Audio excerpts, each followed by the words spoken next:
It's Caballero Live. Alright, let's get comfy. Hand length. So yeah, here we can see everybody's logging in, coming through. Alright, there we go. Alrighty. Alright. Logging in, coming through. Okay. I'm drinking some water before I get this shit started. Good? Yeah, I'm sure. Alright. God damn it. Too much. God damn it. Alright. Jesus Christ. Waterboarded before. I know. That's how you start a show off. You just waterboard yourself. Dude, yeah. Get your mind right. Bro, I have to wear the mask in the gym. Like, I wear the ones that go like around your neck and stuff. Yeah. And like, by the end of my workouts when I'm sweating like crazy, it feels like I'm waterboarding myself. Because like, it's just all sweat in here. And I'm breathing heavy. Yeah, you're breathing out little spigots. Yeah, exactly. Oh, so it's like, I'm like, I got to keep moving it over to the dry part of it. Like, find the dry part of it. It's like, it's a problem. Yeah. All right. Yeah, totally. I didn't even. I mean, you've heard those masks, right? For like lower, like make you breathe harder or something. Oh, like the altitude ones or whatever. Yeah, I've seen those. I don't know how effective those are. Right. Because I was just like, oh, that probably sucks, but hey, but now everyone has to be like that. Exactly. All right, you ready? Yeah. Let's do it. What's up, folks? How's it going? We're back. This is the Puro Caballero Show, episode number 93. We're doing it. We're doing it. Thanks for having me. Logging them up. We got another special guest here. First off, I am your host, Mario Caballero, a.k.a. Drugs Bunny. That's great. Drugs Bunny. Use that one again. God, dude, a.k.a. the Mestizo Michelangelo. Okay. I like that one. That's a good one. The Mazapan Don. Oh my God, dude. Oh shit. You're like a Mexican Mark Maron. Let's do it. Good Lord. Call me CD Gonzalez. CD Gonzalez. They usually call me VD Gonzalez. VD Gonzalez. I got that. Oh, bro. Penicillin. There you go, bro. Penicillin Poppy. I've been saying I'm the Pfizer Poppy, bro. I got that. I'm a Moderna mommy. There you go. Hey, Moderna man-child. Oh, that's a better one. Dude, I lost my fucking vaccination card. No way. Yeah. So I don't know what the hell I'm gonna do. All right, before we go any further, I'm sorry. It's the homie Mario Rodriguez, baby. It's the Mario brothers here. Bam. Mario Square. We're doing it. Boom. Mario X Mario. You're taking a dab of Mario right now. You're just dabbing double Mario. Yeah. Your one wasn't enough. I had to bring another. Yeah. Like, we'll see if we can get a third one at some point. Call my dad right now. Yeah, my dad too, dude. That's crazy. That's crazy, dude. We're gonna 4 Marios. That makes sense that only someone named Mario would name someone Mario. You know what I mean? I feel you, yeah. No one that isn't named Mario will name someone Mario. After the video game, I feel like, especially. Right. Like, maybe before it was different. Yeah, I guess that's true. Because you're born... like after the video game, so like barely, like so 92. If kids now have kids, so they would name their kid Mario after the video game. Like my dad didn't do it after the video game. Right. My dad's just a narcissist.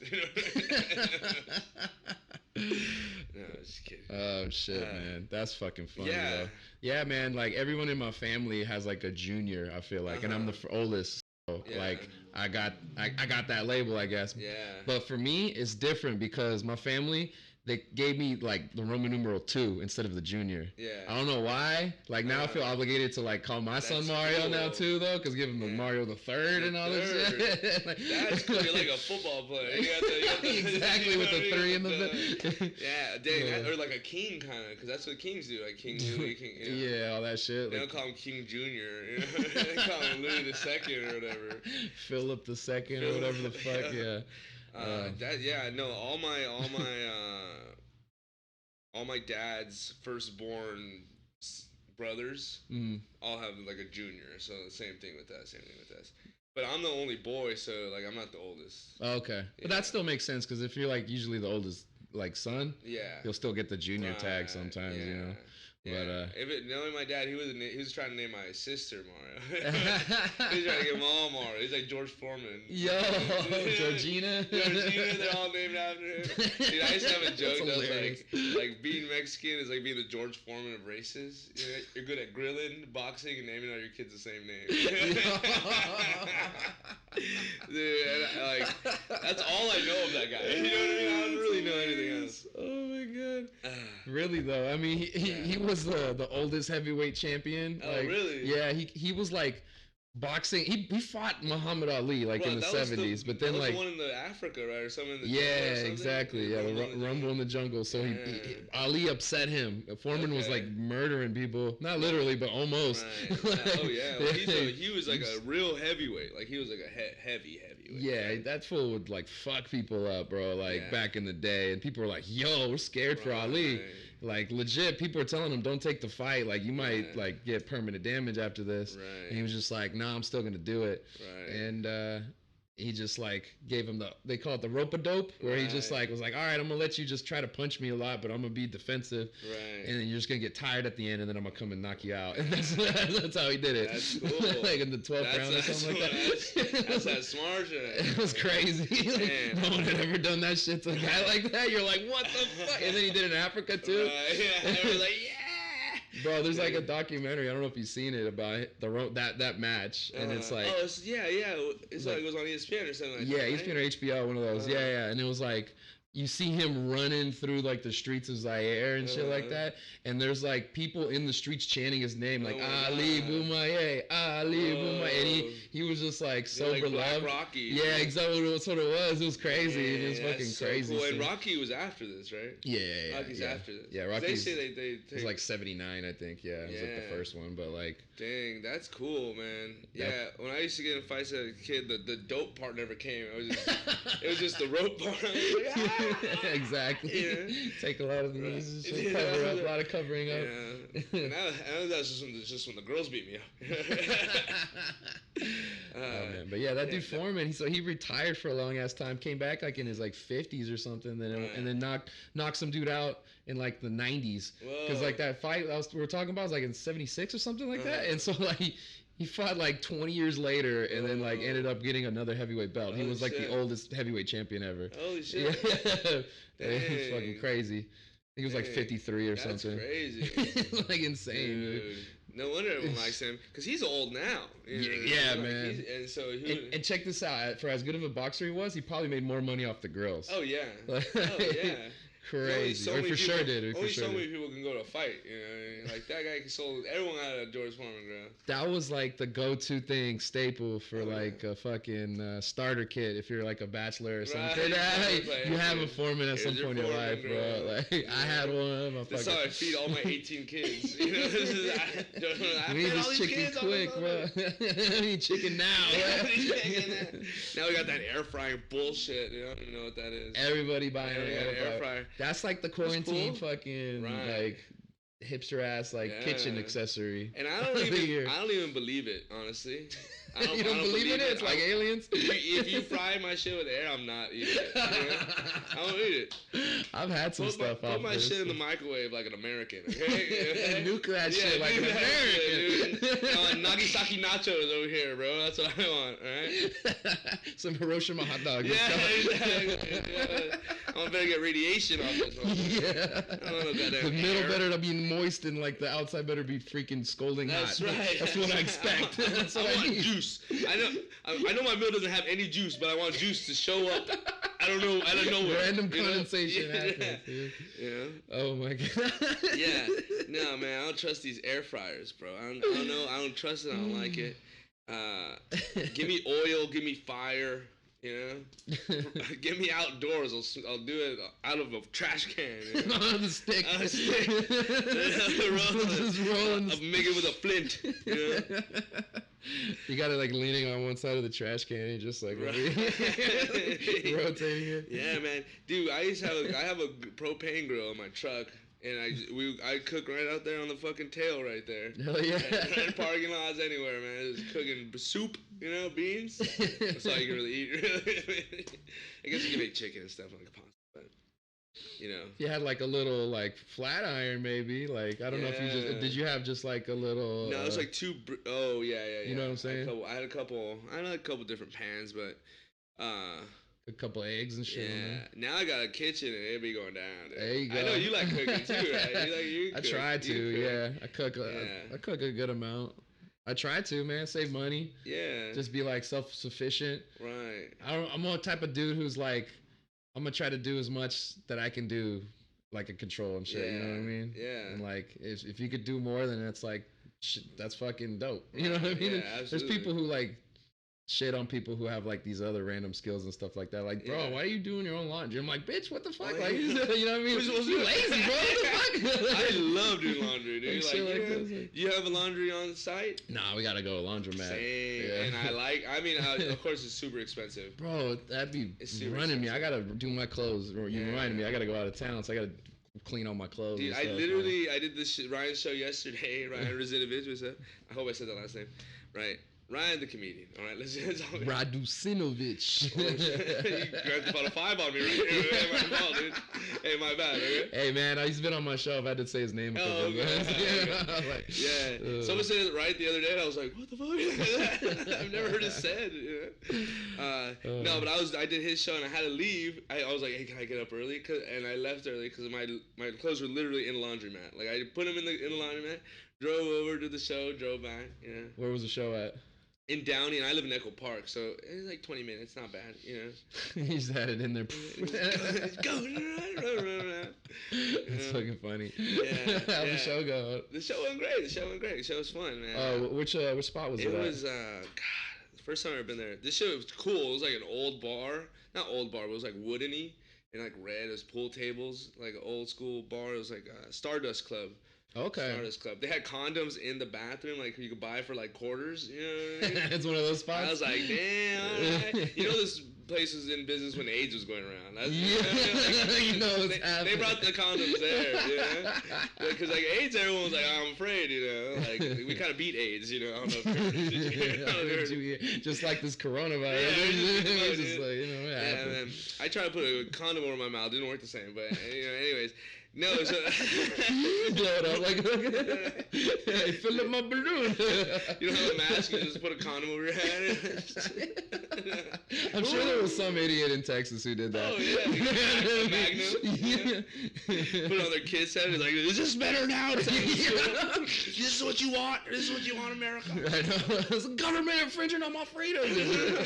Now I got a goddamn horn on my head. Bro, it's like those people. Did you see those people with the Nazi masks and they walked in? No. And there was like somewhere in the South, the people walked in with a Nazi mask, and some dude was on the camera, was like, yo, what the fuck are you doing? And he's like, this is a symbol for like, you know, like what the government's doing to us. I'm like, that's not what like that was swastika on your mask. Like you have a mask, granted. Like so you walked in the store with a mask, right? But you have a swastika. How much you pay to get that swastika on your mask? You know what I mean? Like they're like, no. Dude, did the Klan have like a fucking run on masks like last like April and May? Like and just start mass producing some for their fucking probably. Like we need to make sure white power survives. It's that runoff from Germany.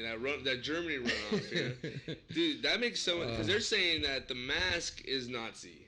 Yeah. They're trying to do. They don't know that they're wearing Nazi stuff. You know what I'm saying? This is a real thing that happened, bro. I was like, Jesus Christ. Dude, that's funny, man. That's funny. I've seen someone wear a Confederate flag mask, but it looked like it was like, they were like, I'm here, like, look at this shit, dude. I care about you, but not if you black or brown. I'm going to protect you from the virus, but just, you know. I'm going to protect grandmama, but like, you know, there ain't nobody else. Right. He only wears it with white people around. He walking into like a bunch of stores and stuff they know just around stuff, but then like people ask him, he's like, "You can put a mask on?" He's like, "You sure you want that?" Okay, I guess. Yeah, exactly. And they're like, "Get out of the store, like, fuck out of here." Nah, if you're a business owner, you're like, all right, just give me your money quick. Like, it's fine. Like that. You like that Marge Simpson meme? Where she's like, dude, fuck, what was I gonna say? I seen some dude just like no one even cares anymore though. They're like going in with. Have you seen the mask with the like it's like half up.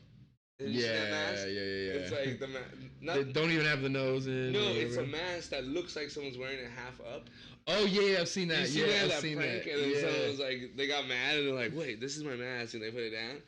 Troll shit, dude. That's what I'm about. Okay, that's the real Nazi sign, Hey, are the Nazis just trolls, dude? Were they? I think I did a lot more than that. Right.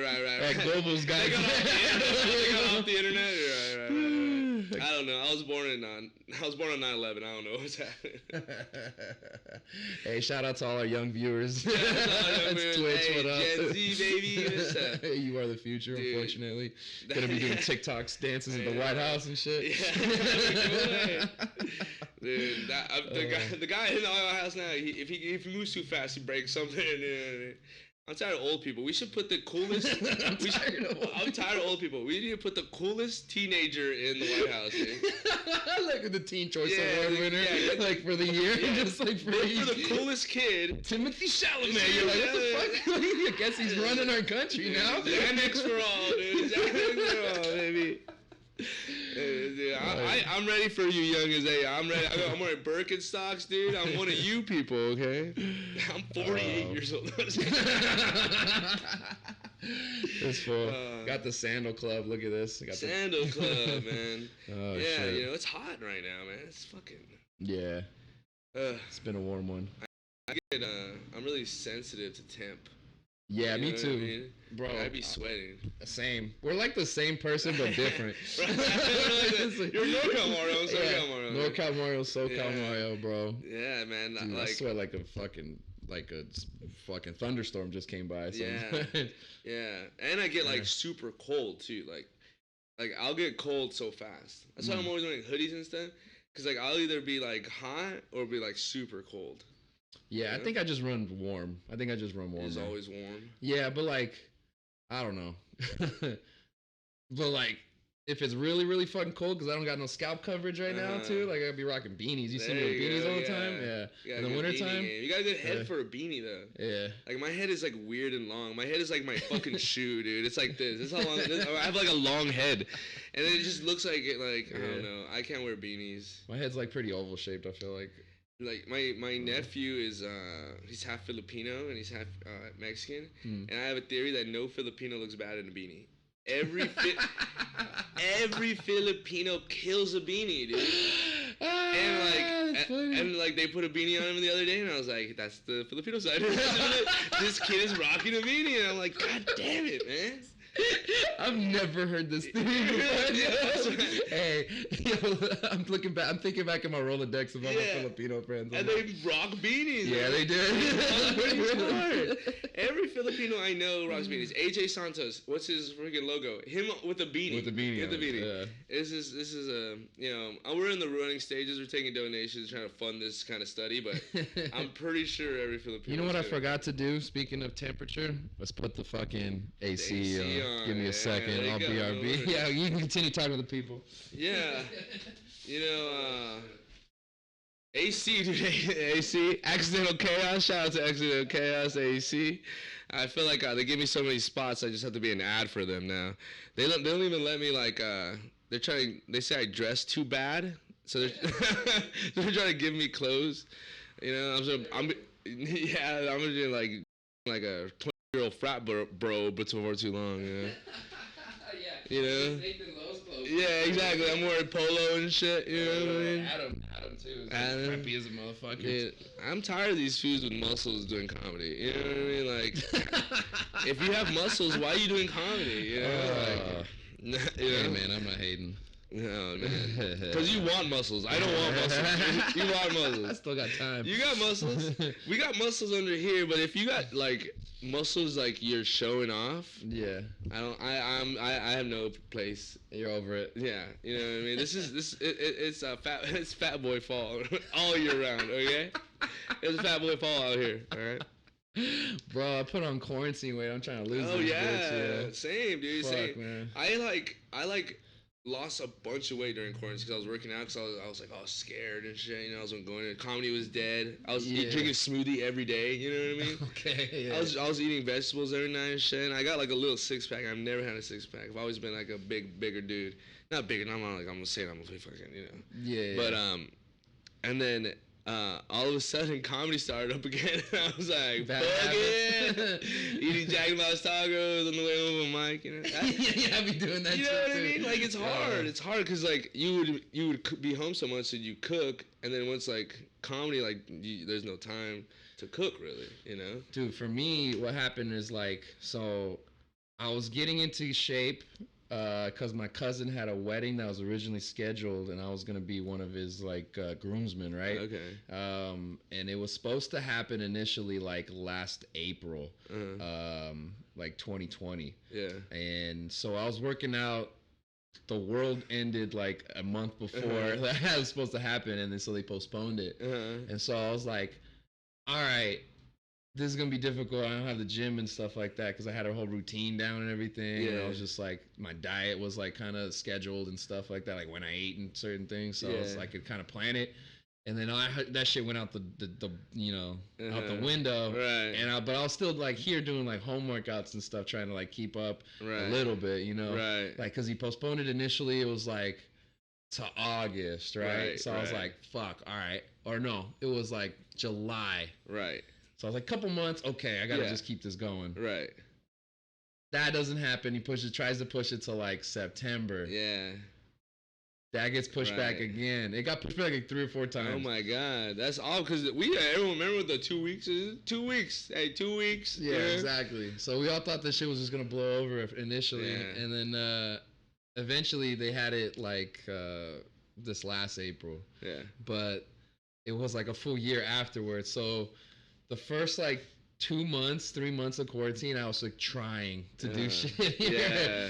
After that, when they postponed it like the second and third time or whatever, I was like, fuck off. Yeah. Like, So they call it Domino's and pizza. Dude, bro, there's a Jack in the Box down the street, man. I was hitting in and out all the time, man. Like, dude, I was doing too much. Pizza, a bunch of pizza. Oh yeah. Like.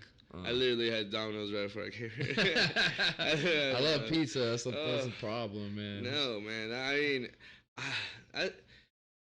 it's hard to eat good. You know what I mean? It's hard to eat good. You know, everything you want that greasy stuff. That's why I like cooking because you get to kind of control it more. And even though I add cheese to everything. I add cheese and I don't even care. Unnecessary. I put cheese in my cereal sometimes. Little shavings, Parmesan never hurt nobody. Some Parmesan. That's my Frosted Flakes. Yeah, it's just frosted with flakes of Parmesan. No, but like, oh man, yeah. Comedy fucks everything up because you're driving to get food. Yeah, and so then like when the winter happened in the fall, like we started doing more outdoor stuff and like hitting stuff around. So I was like driving around doing the same shit too. Yeah. You know? Even though I was still at home, still not like working or anything, I didn't have a schedule. I was just still like fucking around and just eating whatever. You know? Yeah. So like, eventually I was like, man, I'm feeling really fat right now. Like my clothes weren't fitting me after a while and stuff, and I was like, damn. And I was like, I had put on probably like 25. Oh wow. Yeah. You got good. You carry it well. You know what I mean? You carry it well. Big ass. That's why. That's right. Legs. It goes into the legs. Hell yeah. Fucking. Hey, they say that you don't choose legs. Legs choose you. That's what they say. That's what they say. You're born with it. That's what happened. You're born with it. Blame my mom. My dad says so. He's just like, you got your mom's thighs. Dang, are you like hiding your legs? I know. I'm like, I can't do nothing. They're just here. Dude, that's funny. I for sure have my dad's legs. I'm for sure these like skinny little legs. I carry all my weight right here. I do drink a lot too. You know what I mean? But they say that drinking doesn't fuck you up. It's the food that you eat when you're drunk because you eat a lot of like carby food and stuff. Yeah, man. Yeah, and man. Then, like it makes it suck in like the sugars of whatever you're drinking and shit. Dude, and like some of my favorite food is like the worst stuff for you. That's like, the best. Italian and Mexican and stuff. Just like the super carby, and then just like certain like even just like pastas, like Asian pastas and shit too. Like they're fucking delicious. I'm like, damn, man, I love this shit. Like, why can't I eat this all the time? But and chicken sandwiches. I'll be getting a whole bunch of shit, man. Man, I have a like pigging out. I hate that I love Jack in the Box tacos. Like it's like I'm eating like food off the ground. You know what I mean? Like it's worse than food off the ground. You know, like I thought about eating pizza off the floor the other day. This homeless guy's pizza, and I was like, this is still be better than Jack in the Box tacos. Like that was the argument in my head, and I was like, well, I mean, they're eating this Jack in the Box tacos. Oh my God. Yo, my cousin used to work at a Jack in the Box, and he just asked me, he was like, hey man, do you really want to know what then that's it? I'm like, don't tell me. Don't tell me. I be looking through, I be holding up to the light, and they're like, that's not the right color. Like those aren't the right colors in there. Like I don't even know what that is in there. Oh, dude, all the fake meat on freaking all these fast food places, bro. They're all crawling. You can see things crawling in there. Dude, it was hilarious. It's like, you know, you get like the Burger King like patty. Like, bro, that's not grill marks. Those aren't real grill marks. No, that's a dude's hand, dude. That's a dude's hand. That was like printed on there like before. Like, a stamp. That's what it was.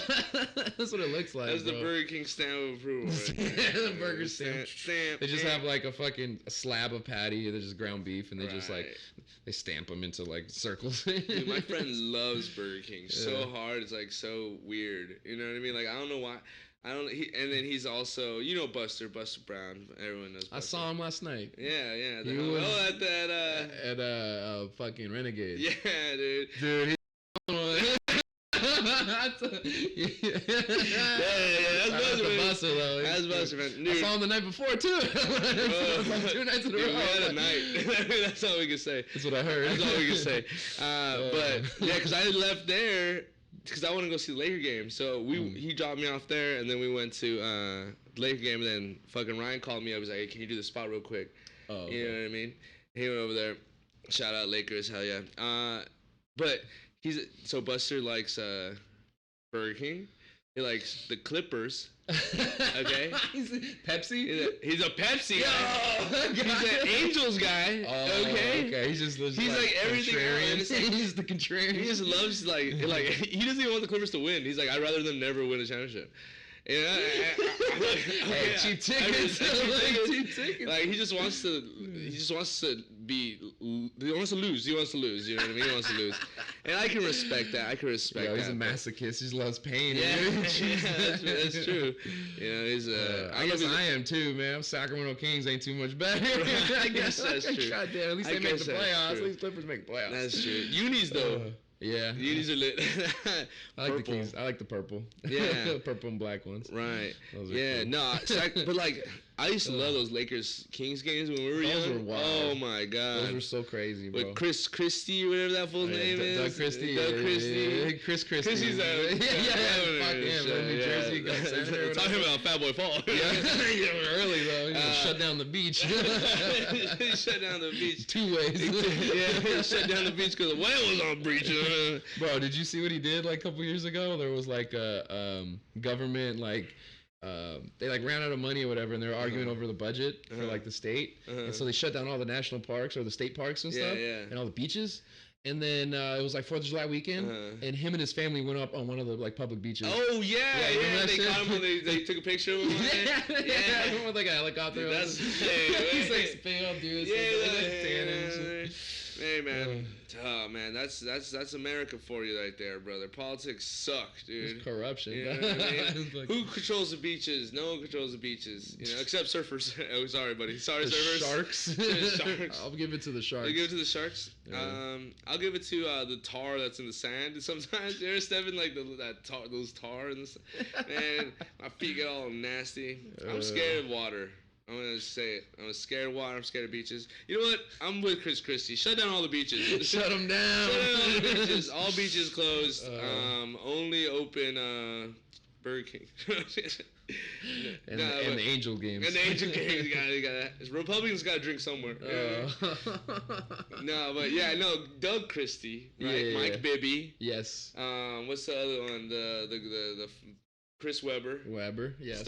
Not Stojakovic. Yes, you got Vlade Divac. And Vlade Divac. Peja Stojakovic. Yeah, so that's 5. That's the starting 5. I'm impressed. Dude, I love those games. The cowbell, dude. They got the cowbells They out, went dumb with those cowbells, dude. I went to some of those games back in the day, like with when they play in the playoffs, because I had an uncle of mine who shared season tickets with some of his business partners that he had. Yeah. And so we'd get he'd get like one every 2 games, every 3 games or something like that. I can't remember how he did it, but every once in a while he would just, because he would take like people like the business reps and stuff. He's like, hey, let's go to the Kings game and talk business and stuff.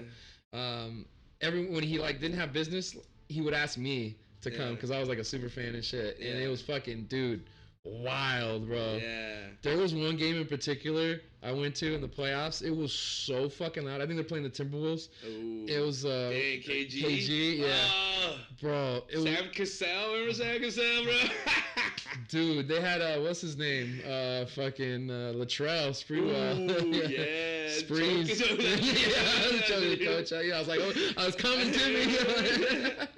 every choke with the braids, bro. Yeah. Fucking crazy. But yeah, we went to that. I think it was that game, or when they played Dallas, when they had like Steve Nash and they had Nowitzki. But like one of these games, I was standing and like my uncle was like closer than you are to I am right now, right? It was like in the third or fourth quarter they had to call a timeout, and the crowd just kept going wild, and it was insane. And there was one point my ears were ringing, pinging. I'm like a little kid, and I like see everybody's just cheering, just like going crazy, like yeah, whoa. And I turned to my uncle, and I'm like, at the top of my lungs, I'm like, Eddie! And he's just like doesn't hear me, just like yeah, woo, like still cheering. God. I was literally like right here to you. Oh my god! And he couldn't hear me. It was that loud. Good lord, it was insane. I believe that shit. I remember watching those games. Like these dudes are going crazy. They're insane, dude. And it's always like you guys were in black all the time. You know what I mean? That shit looked crazy, man. Dude, those are good games, man. That was young Kobe, young Shaq. You know, Robert Horry. Yeah, man. Those Lakers, dude. That was Fisher. Good shit, man. Derek Fisher, Brian Shaw, Rick Fox, man.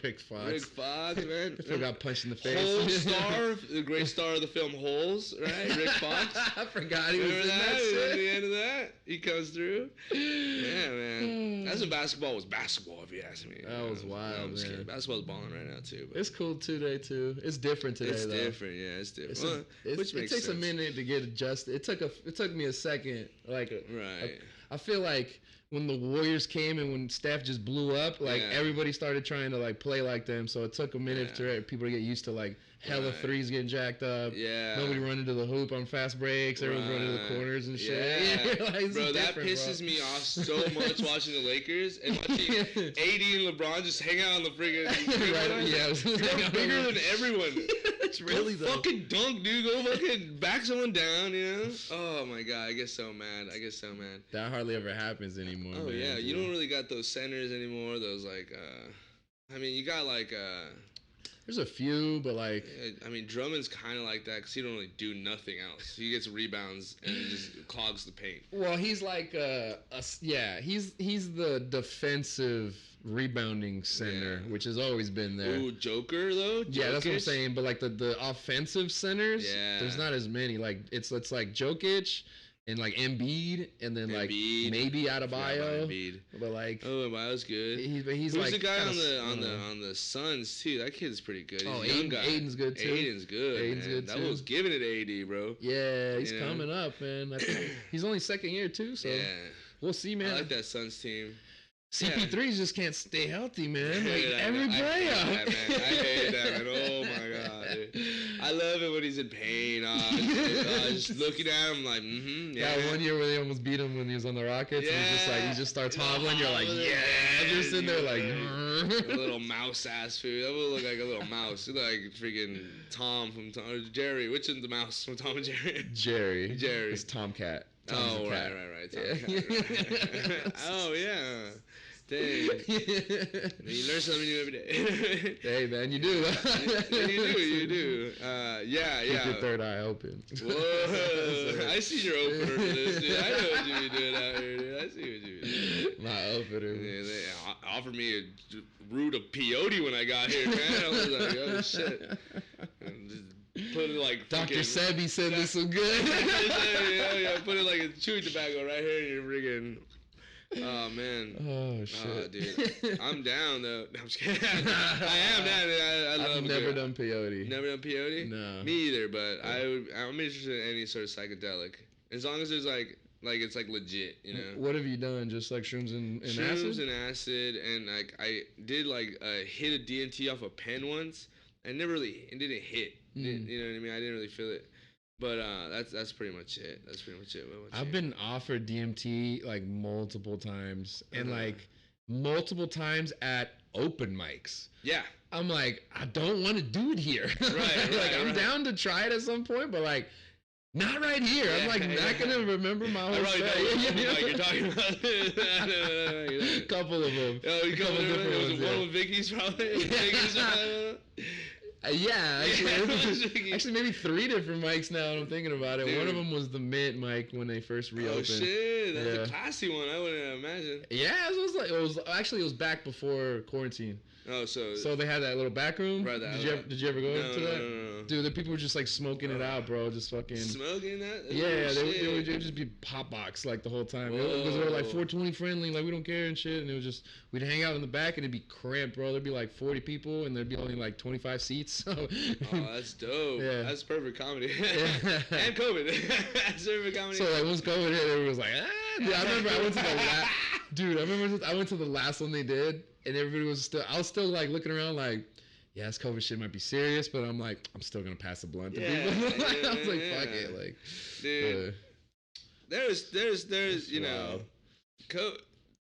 it started. I've done acid and mushrooms. I said, yeah. 2 questions. Okay. You're saying of the COVID though. No, I was gonna say like I passed blunts with so many people. You know what I mean? You know, it's like. You're not gonna not pass a blunt, you know what I mean? COVID or no COVID, you know? COVID, weed is for all. I know, I feel you. I was kind of telling a joke for a minute that I was like, man, this is like kind of, for a weed smoker, it's not the worst thing. That way I don't have to pass my joint to nobody. Right. I don't want to. Like, hey, COVID. Like, if there's somebody I don't want to smoke with, I'm just like, COVID, bro. Like, just pass it to somebody else. Just go. Anybody else want this? That's how you learn your dirty and shit. That's how you learn, like, oh shit, man. Maybe I should brush my teeth or something, man. I don't know. No one's pass me nothing. Yeah. Stank breath. He's gonna get stank breath. He's gonna juice him out the blunt. Oh my god, that's the worst, man. When you get something back and it's all like soaking, like fucking, you could taste lunch. You taste someone's lunch on the blunt. It's like a piece of salad on it. You're like, oh what my the god. fuck is this? Like, you know what's funny too when people are like, let's smoke. I got blunt wraps. And I was like.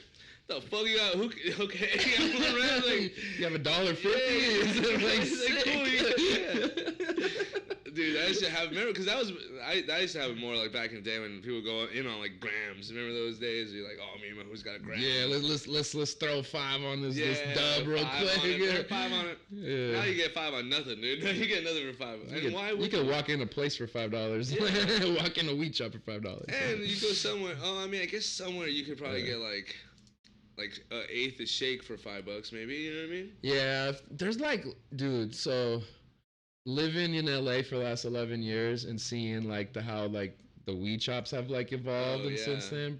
Back in the day, there was like legit shops, and then there was the kind of like semi legit shops that were all up in the hood and shit. But those ones always had the best fucking deals, right? Yeah, BOGOs and shit. All the time, yeah. Come here, happy hour, and fucking you get another eighth for $1 or some shit. You know what I mean? A bunch of shit, bro. But I feel like a lot of them got shut down because they started working on like the regulation and shit. They're like, do you really have your paperwork? And they're like, nah, son, we're really just a front for like some other shit, but like we just want to give good weed away. I'm like, I'll take it. Fuck. Those are my favorite shops, man. I only go to shops that don't tax. If you're taxing, that means you're too government for me. You know what I mean? Like, I want a guy to like wand me while he's on his phone. You know what I mean? You ever go to the shop and this guy's like hates his life and he's like, just go, dude. I don't know. You can have one, just go, dude. Oh man, I feel you. There used to be a bunch of those around here. There's still a couple, but like this used to be the spot out here back in the day, like this, like South LA downtown, you know. Yeah, there used to be a lot more. There's a lot more. There's still some now, but like some of them are kind of like Yeah. Some of them I used to hit up for certain deals, but there's like one in particular that actually is like hella, like they do it all legit and shit. Yeah. But they have like a legit like in-house breeds that they do. So like the shit that we smoked before, like is from that spot, and they hook it up because they have like they have the eighths where it's like the big nuggets, the normal nuggets, and then they got the little nuggets, and so like that's what I got. And it's the same fire shit, but it's just little nugs. I'm like, that makes it easier to fucking me to pick it apart and shit. I don't care. Like I don't give a fuck. I don't have to put. This isn't all for Instagram. I ain't putting it on like, oh check it out, look at the crystal, look at the hairs. I'm like, I know it's fire. Like I'm just smoke it. Yeah, I'm just gonna smoke it. Yeah, it's more of a purpose. Yeah. I'm like, yeah, shit. So it's like $25 an eighth for those. Oh, that's nice. I'm like, I'll go after this. Yeah, it's fucking hella close. I'll tell you. Yeah, shout out to Originals. Hey, Originals, hook the boy up, bro. He goes there all the time. I know, man. I'm trying. I know, man.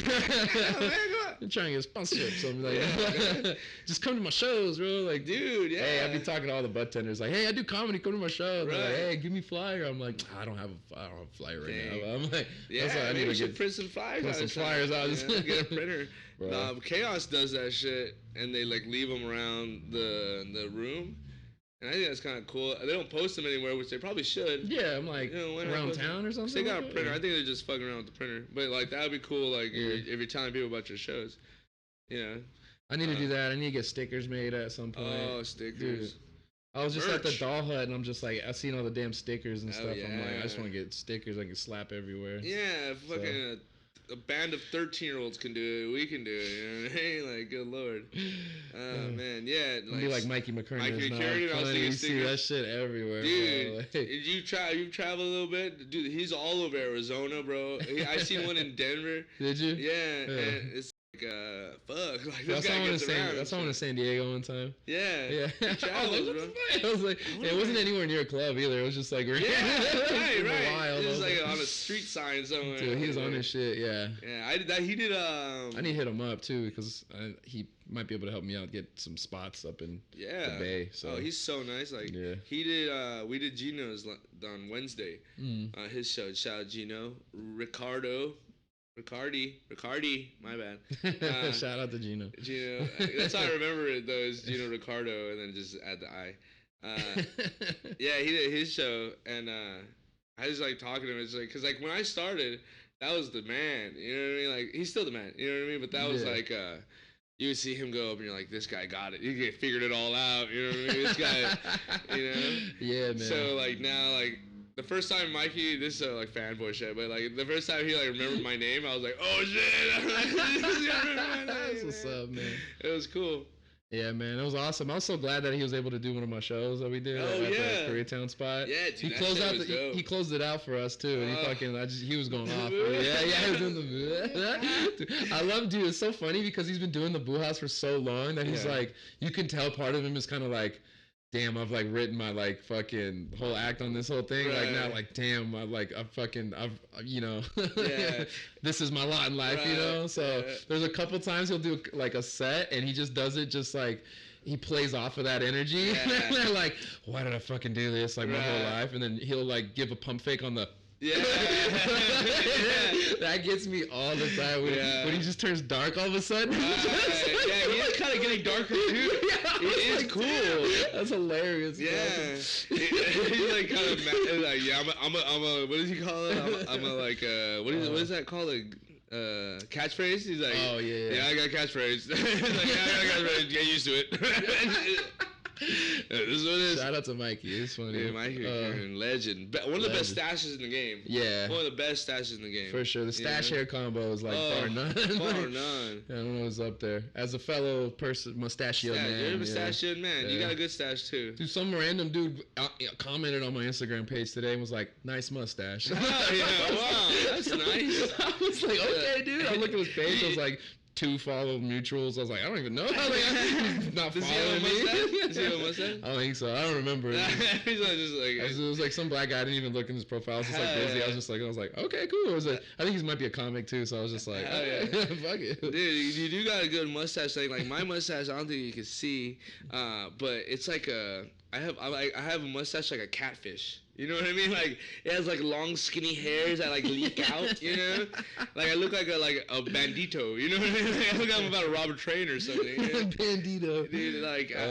But you got better scruff than I do because like my beard shit is like also patchy as fuck. Like it looks stupid. Like, there's certain parts where it's like it doesn't grow in, and I've had people ask me like, "Do you do that on purpose?" I'm like, "Fuck no."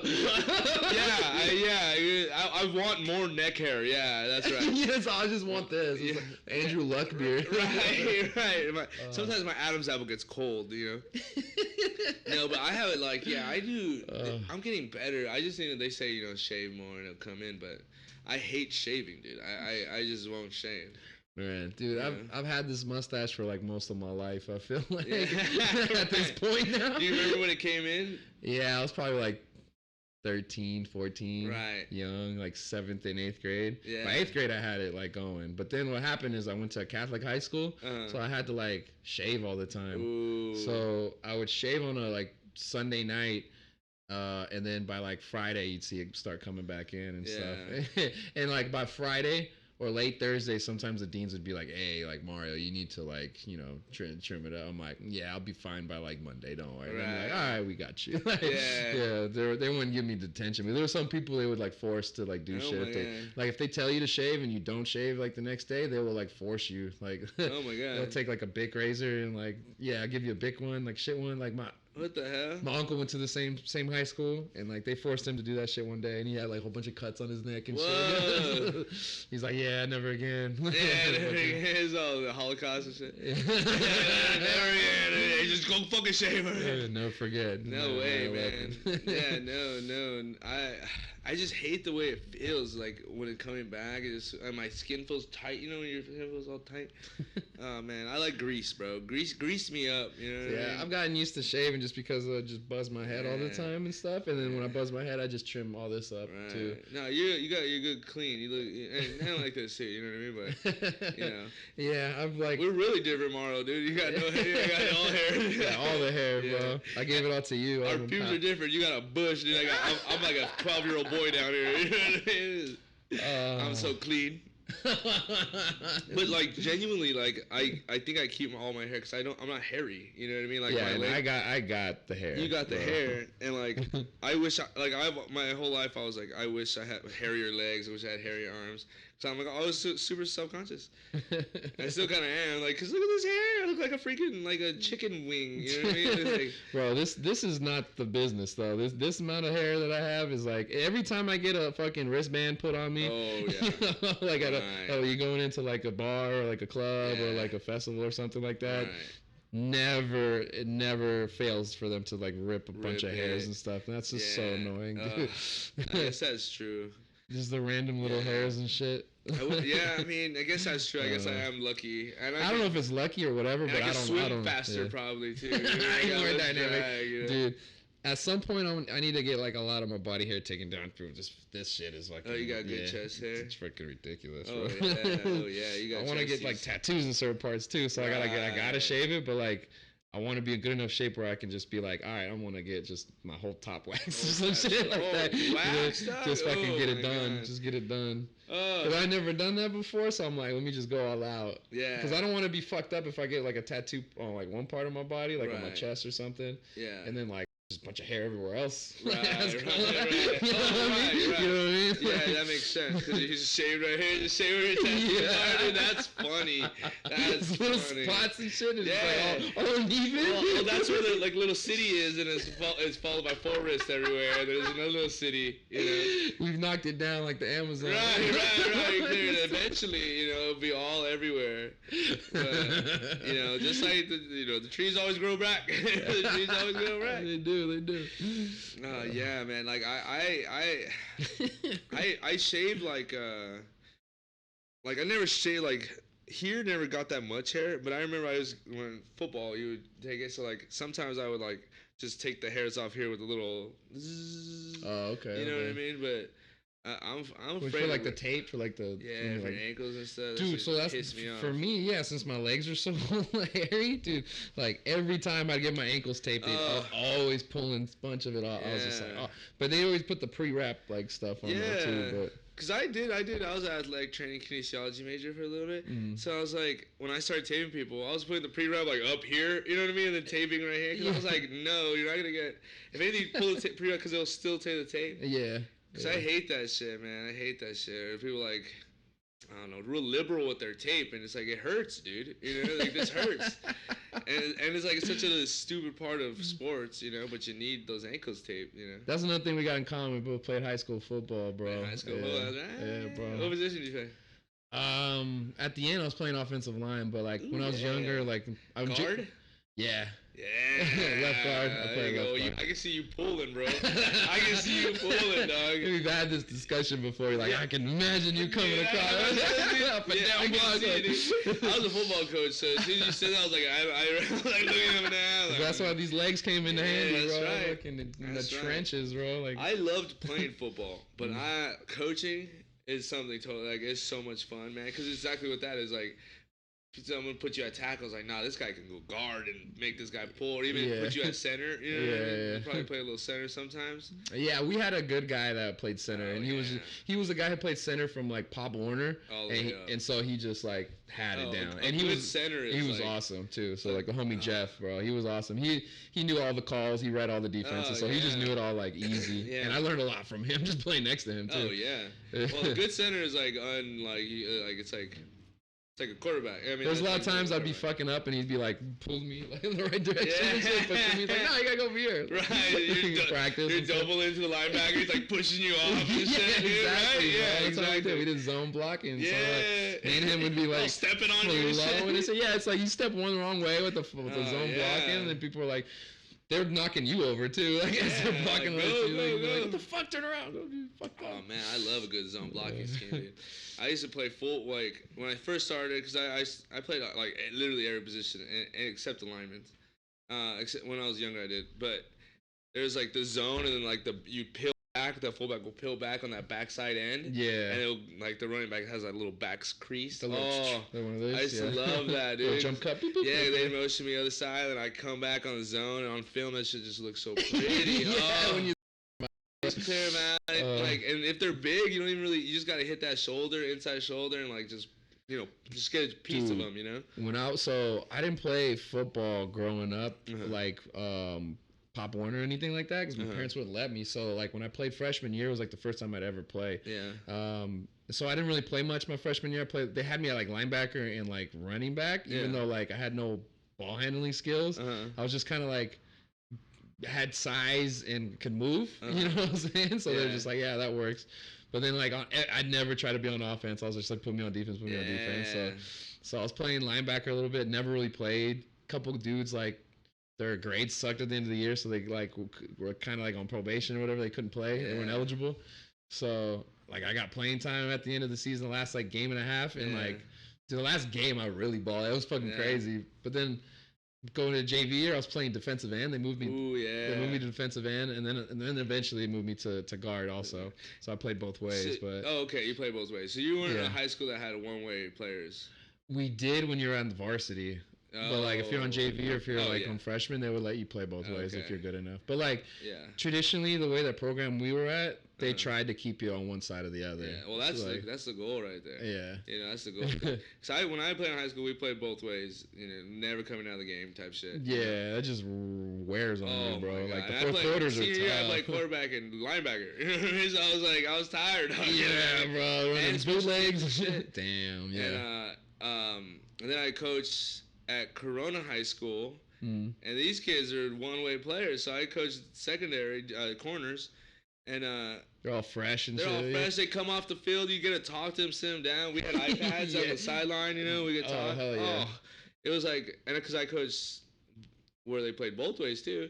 I was defensive coordinator there, and it's like all my players are playing again. I can't talk to nobody. You know, you're trying to talk between like transitions of ball, and it just gets so frustrating. So. Our team was like, I don't want to like toot our own horn or nothing, but we're pretty legit squad back in the day, and we had some talented players. So like you had to be one of like the top dudes on our team to go both ways. Right. Like.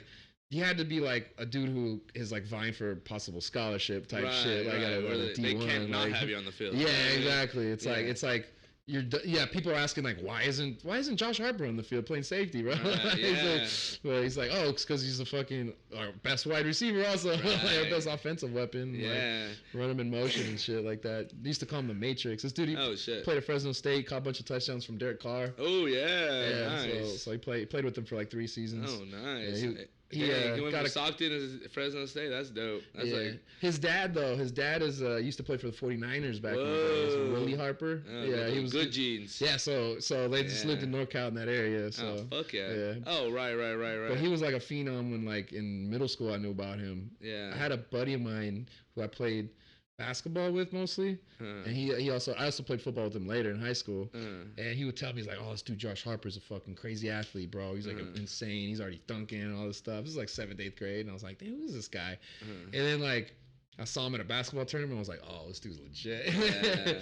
Dude, he played freshman year. Like he played varsity basketball and was like the best player basically. Right. And then for football, they were really against moving guys up as a freshman. So he played JV, which is even a big leap. If you're JV as a freshman, right, instead of on the freshman team, that's like a lot. Right. But that means you're practicing with varsity and stuff, right? Well, that means that you're just so the freshman team, there's a JV team and then like the varsity team. Yeah, yeah. But like the JV team, so you guys had your sophomores own... mostly. Yeah. So JV practiced by themselves? Yes, they practiced by themselves. Yeah. Damn, that's insane. That means you guys had a squad numbers. Yeah, so like, dude, freshman year there was so many kids like that want to play and try out and all that stuff too, that it gets like kind of crazy. And then by sophomore year, like a good amount of them kind of like stop playing, but then that means like a lot of players start playing both ways. So like JV is kind of your last year for most guys to play both ways. Yeah. And so for me, that's what I did. I played like defensive end and I played guard. So I played left guard mostly. But so yeah. So you typically will play both ways, like JV year, and then you get to varsity, and they'll decide to put you on one or the other. Right. But if you're one of the top guys, sometimes they'll let you play. Like if you're like one of the top offensive linemen, sometimes they'll also let you play defense. Wow. Or like that. But yeah, it was crazy, bro. It's tough, bro. Going both ways is tough, man. It was crazy. And that's a big squad you're in, man. Like if you have your own JV practices, because like we were having to move, we had to like. Because we didn't have no bodies to run practice. Right, so our JV would be playing with our varsity and shit. So, like, they put a lot of emphasis on, like, helping the sports program and stuff out. Like, we had, like, people who were, like, helping us with the athletic training and stuff like that. You guys got a lot of pros coming out of your shit? I don't know if we had any pros, but we've got, like, Division I type guys. We have guys that played at Oregon. Our quarterback, who was, like, a year before me, played at Oregon State. Oh, shit. Our quarterback was my year. He played at Fresno State also with Josh Harper, who was also my year. There was Josh Banks. I think he transferred out to Washington, I think. He eventually played University of Washington after some JV years. There's a couple other guys that played baseball too that were really good. This guy Louis Luckich, he eventually got drafted by the White Sox, but he played in college baseball. So he decided he's a two-sport athlete, and he was a good wide receiver. And another guy, Alex Michaels, who was a good wide receiver. He's a year younger than me. He played at where the hell did he play? Cal Poly. He played at Cal Poly. Okay. But he played baseball. Yeah. So he played baseball instead. Let me see. Justin Cox, who's a year younger than me, another wide receiver. He played wide receiver at Sacramento State. Like, so guys are. You got some guys. I'm missing some people too. I'm just the people on the top of my head. Right. That's cool, man. I mean, at my high school, we only had one big guy that went to Utah State. That's still really cool. He played that game where they beat Auburn. I don't remember when Utah State beat Auburn. Oh shit! Okay. Yeah, and that's when I was playing college. I played college football in Kansas, at Kansas Wesleyan. Okay. And we were like traveling somewhere in Oklahoma, and we were watching that game. I was like, dude, I know that guy. It was so cool, you know. Dude. But that's like it. Like, there's a couple guys. I don't know. There one guy went to Portland State. Another guy went to Georgetown. They were my year. We called them Butters. That was his name. Wardell Crutchfield and Demetrius Jackson were the two guys. But nah, like we were a little Mexican squad. Those are the only two black guys. That's two funny. Black guys yeah, but then Corona, I played in Corona, and then you guys see those good I coach in Corona, and then you see those good high school athletes. So these fews are like, you know, we play against the Norco quarterback. He was going to fucking Michigan to play tight end. Damn. He was a quarterback there. He was just running over everything, dude. Dude, there's so many guys like that we played against. There was multiple running backs that played at like Stanford that we ended up playing against. You're just like, what the fuck? You know? Dude, there was this team Bellarmine out of San Jose that we played a couple years in a row. Bro, they had guys that were going to Oregon and like USC and like we're just like Jesus, like they wrecked us the first year we played them. I didn't play much my junior year, but they wrecked us my junior year, and then my senior year we got to play them again and we beat them at their place. And it was so fucking sick. That's bro. Dope. Dude. Like legit, at one point in our senior year, you know how like Max Preps has like their rankings or whatever they do.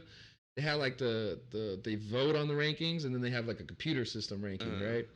On one of the computer systems, we were ranked 17th in the country at one point. Yeah, after we beat them, because that was like the highest ranked team that we've gotten ever. Right. Yeah. What up, Way Funky? We got a follower. He says, so Supreme Kai asked my roommate VJ, says you look different. That's funny, dude. That's funny. Yeah. There we go. Oh, that's fucking funny. Dude. This is you after you move into the woods, dude. This is a before and after picture before you go off the grid, dude. That's what this is. This is before the DMT trip. Yeah, DMT trip. You become in some sort of monkey human. You start picking up shit with your feet. Right. Fucking funny, man. Dude, I miss playing football, but like, so like a lot of buddies of mine, they went and played like D3 and D2 ball in other places, and I got some offers for like D3 schools up in like Oregon, but like my body was not gonna cooperate. Like I knew, dude. I put on weight, bro. I was my height, same height, like 280 was like my biggest, bro. Like I was fucking just 280. Yeah, dude. I'm on like 240 now, and I feel like out of shape right now. You're not 240. 240, bro. I swear to God. Like I stepped on the scale a couple days ago. You carried it well. I know. You carried it well, man. Hey, 240, man. Good lord, dude. So I need to get down. I was at 225 when the pandemic started, 220, 225. Yeah. And then I told you I got up to like 250 or something like that. Right. So like I'm now on the downslope, but like. Right. Damn, well, 280. The most I've ever weighed, they tried to get me up to 225 in Kansas, and I got up to like 215, maybe. Yeah. Cause I just don't carry it, you know what I mean? Right. Like I can't. My body does not like that, you know what I mean? Like and it was all muscle too. I was all stiff, you know what I mean? Like we're working on so much. I was all big because I played linebacker. You got to, man. And I was tiny, you know, little dude, you know. And I had back problems. That's why I stopped. I had this back injury, and also I started doing like weed and coke and shit. You know what I mean? And like that's why I was like, I'm trying to party. We were in Kansas and we would drive down to Texas like every other weekend. I was like, this is bad. I'd rather just drive around the country doing drugs and shit. You know. I'm not gonna fucking do working out every day. Like fuck that shit, dude. I feel you on that. I was like, man, we were running our high school program like fucking colleges do it, bro. Like it was fucking legit, dude. Like they were taking it so serious. It was like, yeah, you had to get there. School during the day or whatever. Right after school, you got lifting. If you don't have lifting, you have film study. Right. If you don't have film study, after that, then you go to like your practice or whatever. You do like individualized shit, and then we scrimmage at the end or whatever. Do like those kind of drills, like 2-minute drills and stuff like that. Yeah. Oh man. And then, that sounds fun, dude. And then we had like fucking dude. They had built a pool on our campus, so they had like a water polo team. Like year before I got there, and so one summer. So check this out. My sophomore year, I'm playing basketball, and I tear my meniscus in my knee, but I didn't realize it until a year later. Wow. Because the first doctor I saw said I just had a knee sprain. She's like, yeah, take 2 to 3 weeks, you'll be fine. Yeah. Never recovered fully. I was like trying to practice for basketball the next season for varsity, and I got cut for the first time ever from any team. And like, I was so salty, but like I don't think the coach knew. I didn't even know that I was like not fully healthy, right? Yeah. Like there. And I was just like hella down, depressed. Yeah. Couldn't play basketball. So still played football that year, right? Right. Tried to at least. Wasn't very good junior year. And so that comes and goes. I'm like on the bench all season, right? Yeah. Our team is like on the way to the state bowl game and shit like that. Like, did real well, won our league and shit like that. Yeah. And I'm just like, just on the bench, just riding the coattails of everybody kind of. Bro.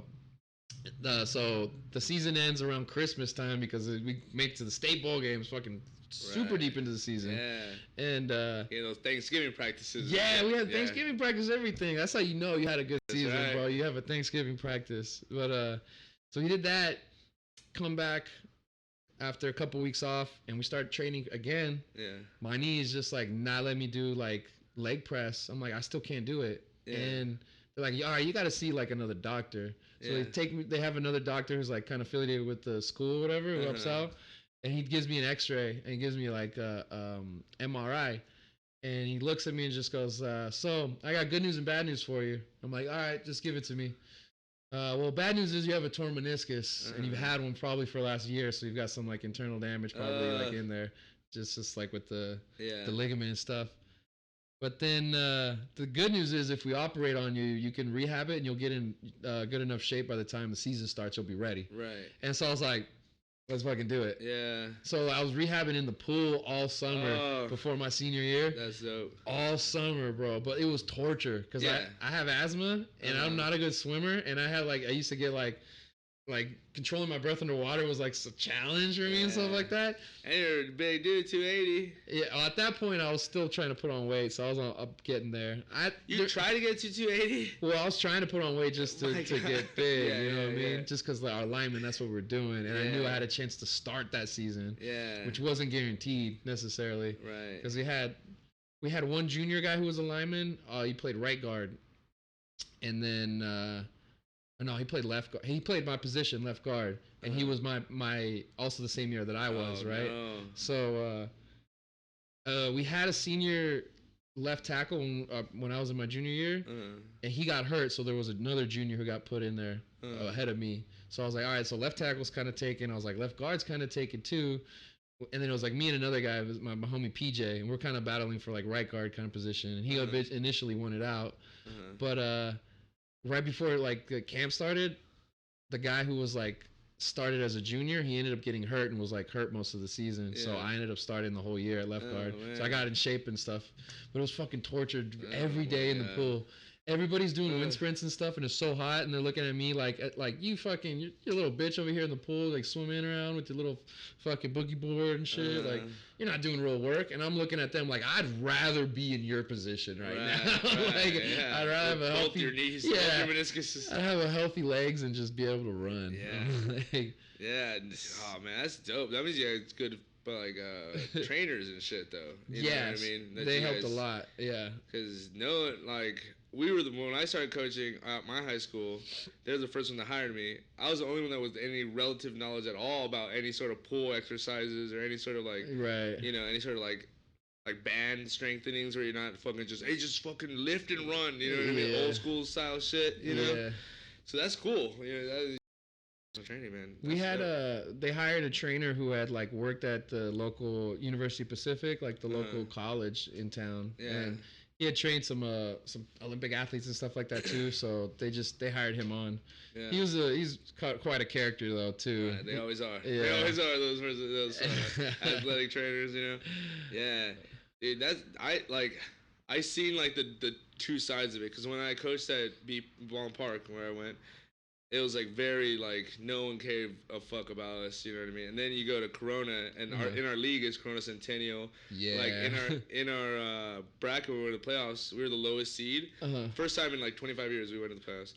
We played St. John Bosco first round. It's competitive. It's real, bro. It's real. And like their guard got hurt in the first quarter. And they brought in like a guy that looked just like it. Like, they just like you brought in someone, and that was just the same. They're all like 6'5", dude. Their quarterback was like a freshman at that time, and he was like a phenom, or like he was gonna be like the next big thing. I don't know where he went, but then you see like the differences of like programs and setting these athletes up for success. You know, like me and the guy who went to Georgetown and Portland State, we're the three best players. Like I've never not to brag, but I've never not started. I've never not went both ways. You know what I mean? Yeah. There's just not enough players where I'm from. Right. So if you're remotely good, you're gonna play a bunch. You know. Yeah. So like when you go over there and you see these motherfuckers, dude, and these foods that are training and like they're all huge. You got kids that are looking like fucking full grown men, and me, I'm their coach. You know what I mean? And they're like talking to me, they're looking down and shit. You know? Like it just the structure of the game is so much crazy, funding and stuff, man. That shit's fun though. I love defense. I was a defense corner, defense shit. Man. I wish I would have played more defense because like my senior year we had some lineman guys that like I was real buddies with, but like there was times where we got ran on a lot, and I was just there was a couple times I like in hindsight I should have opened my mouth and done stuff, but I was so like trying to be the prototypical unselfish person, just always do your job, grind. Just was like fucking, you know, your hard work will demonstrate and the coaches will recognize it, which is like not how it happened all the time. No. So you gotta, the guys who like who stuck their neck out and was like, hey man, like give me a chance. Were like some of the ones who got opportunities sometimes. Sometimes they fucked them up. But like they're still the ones that. That's how I feel about comedy sometimes too. Same kind of way. Like, you know what I mean? Like sometimes it's good to be like asking questions, you know what I mean? Like, oh, or like, hey, what about this? What about this?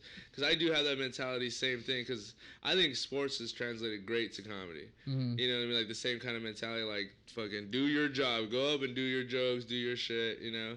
Don't focus on anything else. And like just like grind and step up and shit. But like sometimes it's like, it's good to like say something or like you know, reach out to people and ask for help here and ask for this and that. Asking for help is something that I'm not good at. Oh, me, I hate it, dude. It's the worst, like, dude. It's the worst. Yeah. Oh my god. I think that's like I'd rather suffer like by myself than to ask for some help. Like a lot of times I've noticed.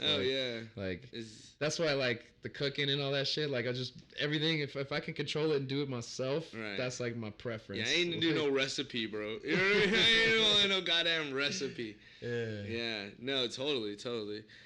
Oh man, but yeah, like that's why I did like coaching so much because it's like the coaches. It's like a doctor. Some doctors are great, some doctors are bad. You know what I mean? Like that's the same thing with coaches. Like some coaches are great, but some coaches shouldn't be coaches. You know? So like you see these kids and it's like this guy, no one's ever playing him, but everyone thinks he's like a corner, or maybe he's a freaking, you know, maybe he's an outside linebacker. You know what I mean? Like look at these kids like talk like, you know, that was my favorite thing is like finding where the kids fit and then like seeing them like ball out, you know, like we had this little kid Caesar. He was like this little Mexican kid. He was not. No one gave him like at Corona. Like you're like, what the fuck is this kid playing football for? You know, like barely spoke English, man. And they put him with corners. Maybe because I was the only Mexican coach. I don't know. I don't know because I don't speak Spanish. You know, so I don't know what the fuck they wanted me to do. But yeah, like he would come practice, and I don't turn everyone away. If you're working, you're with us. Yeah, you know what I mean? Hell yeah. So he would do the drills. He was doing it, and like. The second last thing, he was like a junior or sophomore, and he had a JV, and we're like, let's just get him in. No, fuck it, let's put him in. He got in, dude, and he like dropped 2 picks, but he was in the perfect spot because he's just so uncoordinated. Yeah. But he was just because we didn't do nothing crazy. We just covered 3, covered 2, you know. So if you just do your job, you'll be in the right spot. Right. And like this, like, oh man, that's still one of my favorite moments to see him like he's like, what am I doing? Like, I'm doing it, yeah. Bro. He like got a half a tackle. The guy like ran him over, but he like caught. Like, he held on to him. And we're like, yeah, Caesar. Like getting all pumped and shit. I love that shit, man. Oh, man. I kind of wish I would have done more coaching. I still can at some point. Oh, yeah. I used to love coaching basketball. That was my shit. Because, like, I played CYO, like Catholic Youth League. From like 3rd grade all the way to 8th grade. Yeah. And so my sister did this, like played a lot of years too, and my brother did too. So like when my brother came, even when my sister did too, sometimes I'd help out. But mostly when my brother, I was old enough because I'm 9 years older than him too. So I was like in high school when I was helping coach and stuff. Yeah. And it's just all these little kids and stuff, and that shit was the funnest because it was my little brother and then one of my little cousins too were on the team. That's dope. And my little cousin didn't really know how to play basketball, but he's just like this chunky Mexican kid who's boxing everybody out and getting hella rebounds and like being hella aggressive, even though he doesn't know, he's not coordinated, doesn't know what to do the whole time. Dude, it was hilarious. One time my little brother, we all went like to a basketball game like a couple towns over, and the game happens or whatever, and it's like a close game. I can't remember if they won or lost, but we're leaving. We're on our way back home. We're like in the car on the way back, and my little brother's just like talking about his stat line. He's just like, man, I think I got maybe like 10, 14 points, something like that. Maybe like 5, 6 rebounds, a couple assists, something like that. And they did okay. I was like, yeah, it's a pretty good game. And then my cousin David is just like, yeah, I think I had maybe like 4 or 5 points and like maybe like 8 or 9 rebounds. And I even bit a guy. we're like, what? You bit a kid? Like it's on the stat line. Yeah. It's on the stat line. After 3 bites a game and shit. we still bring that up. We're like, even bit a guy. And we're like, wait, how did it happen? We're dying laughing. We're like, what? When did it happen? What happened? He's just like, I don't know. This guy put his arm out right in my face, and I just bit down on it. We're like, damn, you're wild. They don't even know. The kid that got bit was so scared he didn't even say nothing. He was like, what the fuck? He like walked away. It's a scared little black kid. He's trying to bite me. He's trying to eat me. Oh man, geez. Yeah, look, so funny, dude. Kids sports is fun too. That was fun. I used to love coaching though. Like, just seeing a little kid pick up just a little something. We're just like, hey, so here we go. Like, so cool. Yeah, I coached 8th grade. I ran the sports program at a middle school for 3 years before I started coaching in high school, and I coached soccer, basketball, and football, flag football, and it was like exactly like seeing these little kids like go from like these little stupid idiots to like, to something, you know what I mean, to like something. That was my favorite thing, man, because we would turn nobody away, dude. You come, you want, right? Because I was like I'm 20 maybe at this time. I just got out of college football. Yeah. So I'm young and I'm dumb. So these kids are having like real work. Like it's not like it's like middle school sports. Like I'm working these dudes out. Damn. You know what I mean? So I was like, if you want to do this, I mean, yeah, you can come back. Fuck yeah. And we had like 3 years in a row. Our girls basketball team, we won the city championships. And like so dumb, dude. I get there and there's like this guy's been coaching at that middle school since I was in school. And I went to a different school. Okay. So he was coaching. That program was relatively new, so he's been coaching that boys program forever. And I get there, and basketball season comes, and they're working with the program, and me and him are talking with the program leaders, and they're like, "Oh, who wants to take who? Who wants to get boys and who wants to get girls?" And the guy was like, "Oh no, he gets the girls. And I was like, "All right, I'll go. Girls basketball is more fundamental than boys basketball." So I was like, "Oh, okay, I'll do it." That fool didn't win a game for 2 years, dude. It was those boys, and I was like, "You picked the worst." And then I seen him, and I was like, "Why would you want to coach? These boys suck. Like, why would you want to coach the worst team? Just because you don't want to coach the girls? Because you want to coach like we had 2 or 3 girls that were like 5'11". Oh, nice. In 7th grade. Yeah. And I was like, why? Like, so, like, I was like, thank you, dude. There's this little Asian chick. It was like Ashley Long, dude. She was like, I think she played in Claremont somewhere. I just try to keep up with her, but. Nice.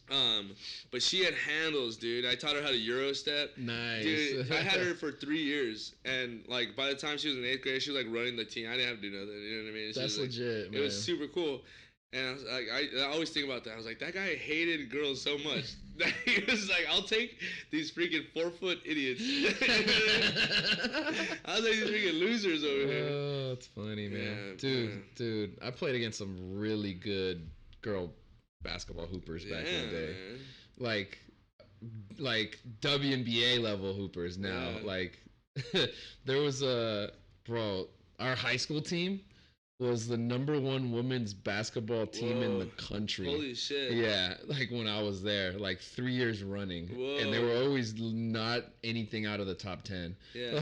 They were always up there. Dude. Like it all depended if they won their like preseason tournament against the other top teams. Yeah. Because they would travel all these other places and stuff. And we had a couple chicks who made a fucking D1. Like the best girl, Chelsea Gray. She's on the Los Angeles Aces now. She played for the Sparks, won a couple titles for the Sparks. Whoa, shit. Yeah, she went to Duke. Like, yeah, she's legit. Holy shit. She went to Duke? Yeah, she was the point guard, but she was my height. Damn. Yes. That's wild. Dude, and the other chick was really good, Afure Jim Rigby. She played at Cal, too. So she played over there. Yeah. The third best player, I think, Allie Moreno. Oh, depending on how you define it, but she was just like shorter, like really pale blonde haired chick, but like would just gun threes like no other. She was just had like so dope, she dude. had a fucking crazy 3-point shot, like, and the way they played was like the way the fucking Phoenix Suns used to play, bro. They just get the ball up, boom, boom, boom. 3-pointer, bang! Like they were mercy ruling teams, bro. I'd see the men's practice and I'd see the girls practice. I'm like, they're just so much funner. They're just jacking threes every day. We're like over here practicing box outs and suicide, doing defensive rotation drills, making sure feed the paint, all this shit. Get the top of the key, high-low action. We're running dribble handoffs. Dude, basketball practices were fun though. Yeah. Compared to football practices? Oh, yeah. Oh, my God. Like, dude, the conditioning at basketball used to fuck with me, though. Like, No, they used to fuck us up, dude. Our coach, I forget his name, Pendleton is his last name. Dude, we're all little Mexican dudes. So the only thing, he was like, okay, we're just going to run forever and play defense. And you'll score off your defense, you know. Just pressing and all that stuff. Yeah, like trapping defense. So like the first 2 months, we're just running. We didn't touch a ball. We just ran, bro. We just ran. And then we get into the game, and we're just outrunning all these kids. Like, we went pretty far. Because even when we got into varsity, we went pretty far. My sister, though, when she was in high school, rated at girls basketball, they had, like, one of the top-ranked girls basketball teams in the state. Not in the country, but in the state. Still really nice. Still really good. California's really good. So good. And I would go there as a kid. My sister's, like, 4 years older than me, so she, like, you know, so I would go to, she was a cheerleader. I would go to the games, and, these girls, like, the house was packed all the time, dude. Like, I used to love, like, high school girls basketball, like, top high school girls basketball. Yeah. So fucking exciting. I guess high school basketball in general, when it's, like, packed, and it's just, oh, my God. Yeah. Those are the funnest games, man. We had a couple good ones, man. Like, they would pack out, like, the girls' games, and then they would, like, mercy roll. Dude, like, if they played anybody who wasn't in their league, like, it'd be exciting, because, like, in our area, he used to just murder. Like, it would be like final score 120-35. You're like, gee, they won by 92. You're like, what the fuck? You're like, they really did. They would have the starters. They would get in like 10 minutes and just be up like 30, like easy, and then just like ride the fucking bench and just move them in and out like the rest of the game. The bench would get like even amount of distributed minutes and shit. Like, cool. Fucking wild. And like everybody on that team was so where do those players come from? They just grew up in the city or what? Just in the area. I'm not gonna lie, the school did attract a lot of players of different sports that lived in the towns around. So there was people who would travel sometimes 30 minutes to get to school and stuff like that, like from out of town, 45 minutes sometimes. Like, and they're usually athletes. Yeah, usually the athletes, yes. Yeah. So like we're in Stockton, we get athletes from Lodi, we get athletes from Tracy, we get athletes from some of them from like Manteca area. So these are all like different cities that are like just the neighboring biggest cities, I guess, over. Recruiting. So yeah. So ain't nothing wrong with that. I wasn't in the room when this her parents got a job out of it. Dude, they used to try to. That has happened, shit though. Absolutely, no, dude. I coached high school. In Corona, we were trying so hard to recruit, but we're in literally the same, like a mile away from Corona Centennial, bro. And it's like everyone's gonna go Centennial if you're any good. Centennial was insane, dude. Oh my God. We saw them play in the state bowl game the same year we made it, right? We show up the first day and they're on the first night. We play the second night. They were there. So we're just like taking the games in at the used to be the Home Depot Center. Now it's what is this? It used to be StubHub. Now what the fuck is it called? Like fucking something Dignity Health Sports Field or some bullshit. They just they have a new sponsor recently. Like stupid. Popeyes Chicken Stand Stadium. I don't know what the fuck it is, but like anyway. So we're over there at the games. And the first game is Centennial, and what's his name? Vontez Burfict is in the game. Oh yeah. Yo, he was so scary. I'm like, he was by far the biggest guy on the field, and they had him at linebacker. I'm like, bro, he's at linebacker. Like, what is going on? Yeah. Okay, Alan. All right. Yeah.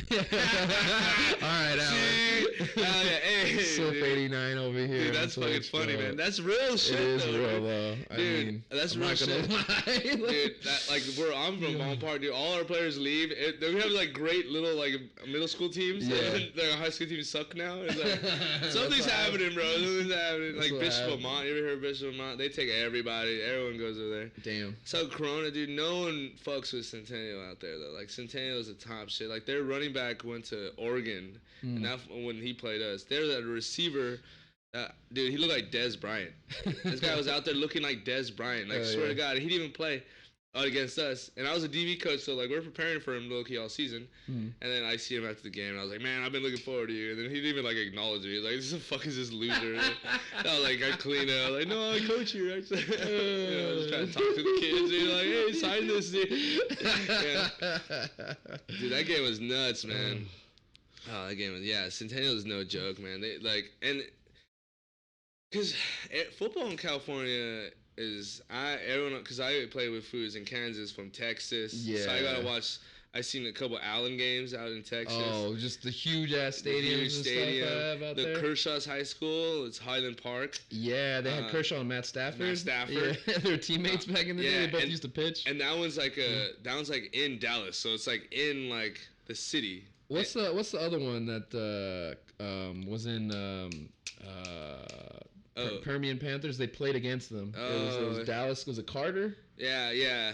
Dallas Carter, where they have like the blue and the red, flashy ass uniforms. Yeah. Like, damn, those are balling. Yeah, I know the guy that went to Dallas Carter. Damn, yeah. I saw those games. I got that guy high for the first time. I got high for the first time, and we were at like this lake in Kansas somewhere, and I'm like, oh, hey, I forgot his name, man. He's super cool. I was like, hey, you feeling you high? And he's like, I don't know. But I think that tree's moving. I was like, what? Like, yo, so you're high.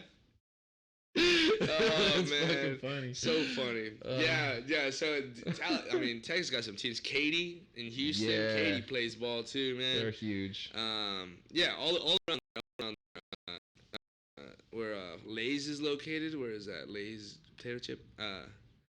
But, yeah, so I seen...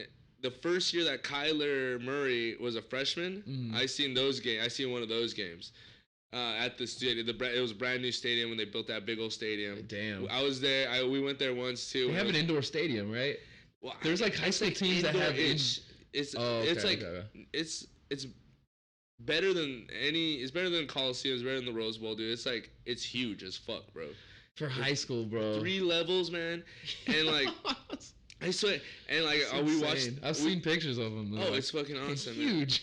In Texas athletes, we're somewhere. We're at my homie's house, so I'm playing like video games with somebody, and it's like this big old black dude, right? And we're playing, and then we're like, all right, we'll pass out, everyone's smoking, shall we leave? And they're like, yeah, that guy's 14, dude. And he's like, that's like one of the highest ranking defensive tackles. And like, no sense, this guy's 14 years old, right here, just smoking weed with us, dude. Top ranked D tackles in the country for his age, you know. And we're like, dude, like these kids are just out there. Yeah. There was this kid who just went viral recently. He posted like something on his Twitter or his Instagram, and he's just like, ready for my freshman year or something like that. And they showed like, it was like a footage of him like doing like some drills or whatever as like a defensive end. And they listed like his credentials. It's like 6'5", 260 as a freshman. He's like like one of the top like linemen in his age group. I'm like, Jesus Christ, these kids are getting big, dude. These kids are getting big. The best lineman that we had on our team, this guy Josh Banks, who's a year older than us. He was just insane. He was probably like 270, 280, just yoked. No fat, like just yoked. Right. He's like 6'2", 6'3", and he was the scariest dude to line up against in practice. Yeah. Because every once in a while I'd have to like go in on a drill with him and stuff, and it just, especially when I had a fucked up knee, I was just like, there's no chance here. Like, don't hurt me. I was like, oh my God. Like I'm doing a fucking reach block drill, and he's just like blowing me up every time. I'm like, God damn it. Like, dang. He was awesome though. He was a cool dude. He was like super quiet guy, like real down to earth and stuff, but like you get him on the football field and he's just like, you know. Yeah. That's a great size for a defensive lineman though, right? That's like the perfect, because like back in the day, these D linemen were like dickies, or like you know what I mean. Like now you get those skinny D linemen, not even skinny, but like just built, bro. Just out the ends and stuff. Yeah. Or even dude, even putting these shoes in like putting these dudes in like they're like you're saying reach block, putting someone on a 3 and make them fucking double this motherfucker. Oh man. Yeah, we ran 4-3, but we had like one of the tackles in a tilt. Yeah. You know what I mean? Oh, that's cool. So check this out. Our defensive coordinator is this guy Dave Tipton. He used to coach at Stanford, and then also like he coached around a couple different schools. He went to Stanford, won a Rose Bowl there, played in the NFL for like 10 years or something like that. He played with like the Chargers, the Seahawks, a couple teams. He was our coach. He was like telling us old school stories and stuff like that. Yeah, sick. They brought him on when I was like a sophomore or something like that. So he was still kind of new to the program, but he was cool, man. Coach Tip. Yeah. They call it the Tipton tilt. He put his like one technique, just a little tilted in, slanted in to kind of like. I don't know. I don't know what the fuck the reasoning was, but like every once in a while I'd fuck up a play, but like. Oh yeah, I would not do that as a defensive coordinator. Just because this is my personal opinion. Okay. You gotta go both sides, you know, like. Yeah, have you coverage. never want to turn your shoulders. You know, everything's like that's my like I don't even want my defensive lineman to penetrate more than like 2 yards. Yeah. If you're like you're as a defensive lineman when you play for me, I ran 4-3 too. Like you probably never gonna get tackles. You just play the run. You're a lineman occupier. You're occupying my linemen so that my linebackers can run around and go get some food. And like, cause I was a linebacker, so I was like, I'm clearing this shit up. I hate it when like D linemen like swim a lineman. Now I have to fucking get this motherfucker. And it's like, dude, you're just as big as him. Why are you putting this on me? I'm having to dip under these dudes. Oh, that shit would piss me off. So when I was coach, I'll be like, nah, you guys are taking shoulders. Like we didn't really play gap. Well, we played gap, so we played like. I was all about shoulders. Like that's how I would explain to everybody. Like you're taking that shoulder, you know what I mean, and you're keeping it even, and that's how you stay in your gap. You know? Yeah. If you're getting double, then you just sit in that gap, and then you let us flow over. When I played defense, I was like pretty good about like just being super like gap responsibility, gap sound and stuff. Like I never got like a lot of sacks or pressures, but I got a ton of tackles for losses and like forced fumbles and stuff like that, just because I would hold up because I played defensive end, I would hold up the tackle and then just be able to like scrape off of him and get tackles and stuff. I'd always I'd bounce the running back over. Dude, to teach a fucking DN, dude, in high school. That's how I get so frustrated. To like you're not going upfield. You know, you're going into your tackle, and then he'll take you where you need, and you're sitting on that edge. You know what I mean? You're setting it there, and then once it bounces out, then you can make a play. These when they get there and they're running upfield. You know what I mean? Dude. It's like, what are you doing, dude? You're clearing the hole. It's all big, man. I wish I knew so much. I kind of wish I played like at least 8th grade. Doing a little bit more, but like in retrospect, I'm like, yeah, I probably don't need the damage on my body. It's like my body just doesn't hold up for that shit. But like, man, obviously you probably got less heat though if you play defense. Yeah, I mean less physical. Because if you're on the end, I mean you're still heavy on the knees, but dude, guard is true tough, though. Bro. Yeah. That inner 3, I would not like to play in there. Yeah, I mean. Tackle, I never liked that responsibility because you're on that island, and it's like Assassin played tackle, you know that, right? Yeah. Imagine that full kick 7 and pass. Bro, yeah. Shit. Coming back. I don't know. The first time I did his mic, I got on stage. I was like, "Hey, Master, rate this." And I started doing kick 7. And he was like, "No, it's not bad. It's not bad." He's like, "You're not leading enough." He's like, "Leading." Yeah. I was like, "Hell yeah, man!" You gotta get down in your slants. I love linemen, bro. I love linemen. Oh, I love offense linemen are cool. Defense linemen are even. They're fucking awesome, man. So I wish I would have asked to play more defense when I was a senior and a junior and shit like that. Oh yeah. Even if you're like an interior guy, we put when I coached, we had this little wrestler guy. We didn't know really where to put him. Yeah. So I was tackle like, the one. Nose, 0, head up on that center, and I would just let him We had a similar guy too. Because you don't know what to do with these guys, but if he could just control that inner lineman, and we were playing a guy that would a lot of pullers what do you call it? Shitty team, wing T. Oh offense. Yeah. That bullshit. So a lot of fakes and dummies and stuff like that. Guys in motion. Yeah, and everything. They're handing it off right here. Yeah. So if you just get pressure in the interior of that, the pulls won't hit because they can't pull if you're getting. That used to be my favorite thing to just fuck up the pulls. Fucking the pulls, or like if you're because you follow the guy and he leads you direct to the running back. That's why I used to always get tackles for losses like that. I'd be like, "You're going this way. I think the play's that way." I'm like gonna be like, I was literally be right behind him, and then the running back be like, "Oh shit." Well, that's probably one of the reasons why that guy does it. Because if he's tilted, that means that center has to come far to get him if he pulls. You know what I mean? And I guess that's true too. Because if that problem is if they know that though, they can just like hit a counter and then just like swash the fucking tilt. Right. He's tilting towards. Do that towards us like when we got to like high level competition. What they could do is like a little what do you call it? I forgot all my terminology.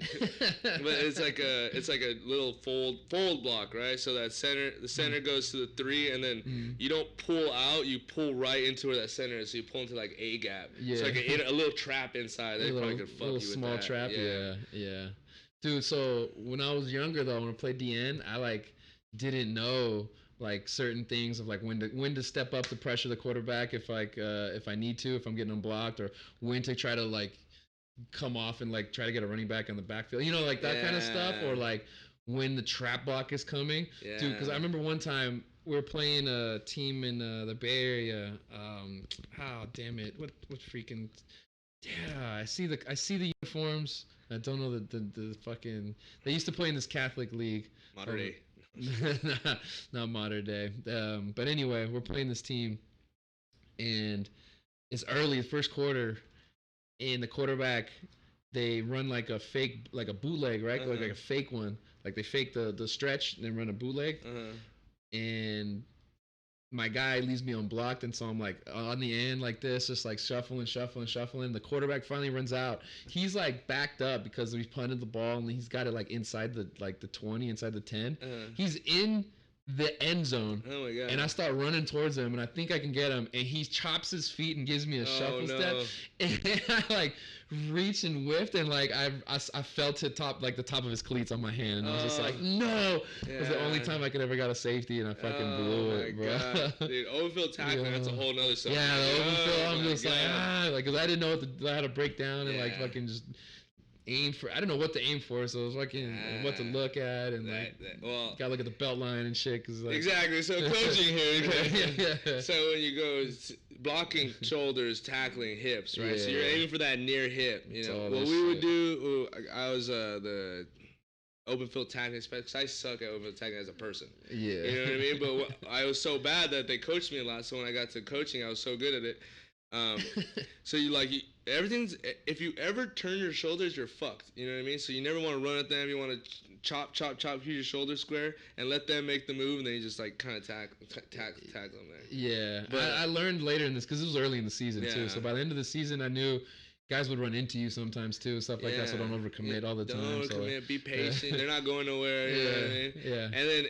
And then you have to get that burst though if they take off too, you know what I mean? Because you're settling down, they take off, and then you're like, I think it was St. Francis was the team we were playing. So but anyway, that DN responsibility, that's good. That's a good technique. You're just down, and then you see it pull. 2 games later, it was like the first time the team ever did like trap blocking and shit like that, and like that I had ever experienced. So there was a couple times where I'm sitting there, I come off the ball, and I'm like, oh, sick.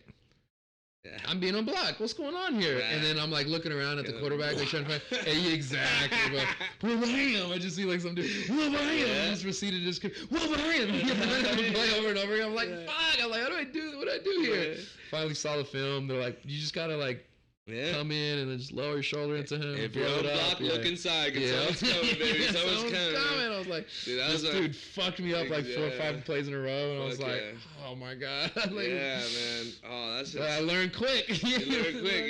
You do, or you lose your ability to learn because your brain's all fucked up. You either learn quick or you can't learn at all. Yeah, man. Get off block, look inside, take that shit in. We used to do like 2 techniques. When I was taught the technique, it was we used to call it wrong arming. So if a guy was coming, we would take our outside arm to their inside leg. So we'd just blow up the pull. But I didn't really like that as coaching because one, that shit hurts. You know what I mean? So like it would just be like just sit in it. Just if you see it coming, just attack it, attack the outside leg, and sit in it. That's how you do it. That's how I started doing it. Yeah. And then you just use your pad level and stuff. Yeah, you condense that hole, and if anything, it makes it flow, and then your linebacker can come over top of you. Exactly. Or you make it a hole, and your linebacker runs through that. Yeah, what was happening is like, I'd be the end. I think I was playing a right end.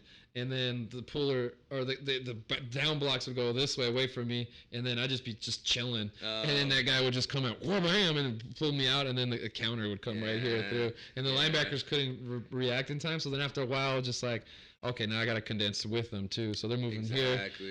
This guy's coming. I'm hitting him, and then the running backs. I'm either he's right behind the running back. I'm just gonna push him into him. I've gotten tackles doing that. Oh yeah, pushing the lineman into the guys, and then just holding on to him as he's going down. Tackle both of them. Yeah, I've done that shit before. Yeah, I'm like, go through him to like grab the guy. Like, yeah, that's you chase that shoulder, dude, because you can. Or the running back bounces it, and then the linebacker by that time has enough time to get out there. So like, or and should your linebacker, your safety better be coming. Dude, because I was a defensive coordinator. My corners, bro, if my corners ever got anyone outside of them, they're coming out. I don't give a fuck. You're my best corner. Like, you only play the run one time. How is someone getting outside of you? You know, you're the outside guy. I get so fucking mad at that. But I had good corners. I had like this one guy. His name was Kofax, like this half black guy. You know, this kid fucked, dude. This kid fucked so much it was like a problem. We're like, bro, he needs to stop fucking, dude. Like, that's all he cared about was fucking, man. And it's like this black guy with green eye. And I get it, dude. I get it. Oh, okay. This guy was fucking so much, dude. And I was like, say, whoa, you gotta chill with the fuck. I know, like, hey, dog, I get it, dude. I get it. Like Mike Tyson in his prime. Yeah, and never spoke. That's why he probably fucked so much. He never said anything. He would just be like, like you just smile, good looking, like ear piercing, you know. And I'm like, oh, this, you know, and his girl is always like, you know, those couples that are like, he's all over high school, they're all over each other. And he was so fucking good, dude. Like, he was like, his stop was insane, you know. And he would smack. He was a corner that would hit. And then our other guy, we couldn't find our second corner forever. And then our safety couldn't like figure out, because we would run Michigan State's defense, which is like a man zone. So depending on what the receiver would do, it'd be man or it would be zone. Mm-hmm. And our safeties are like super important. He could not figure it out. He's like a little dyslexic. But this motherfucker can burn, bro. He was running 4.3, Mexican kid. Damn. Yeah. Okay. He's tall too. He's like maybe 5'11", 6 foot. So you tall put him kid. at corner and stuff. So they're like, I was like, dude, give me, you know, because all he needs to do, if they go fades, they're never gonna beat him on a fade. He's so strong. We would like squeeze a fade, push it to the sideline. Yeah. And yeah, that's it. Like that. Like, and he can drop back into the zone. He like the first time he'd like drop back into like, because if they run a slant, you drop. But if they run a fade or anything deep, you got him. And then so they would run that smash. I don't know if you know receiver routes. A little bit, yeah. So I don't know if you remember smash, or like it's like a hitch and corner. So they run a stop on the outside and a corner from the inside. Yeah. So what they would think that we're in man, right? So they would think our corner was gonna sit on that stop, and then he'd come back, and they'll throw the corner. But once he sits, he's like, oh shit, I gotta sink, make him through the short thing, and he did it perfectly. They threw it right at him, and it fucking hit him in the face. Yeah, it's funny when you get like a kid who's got certain talents, and you just find the position for him. Like, so cool. Dude, there was this guy I played sophomore year.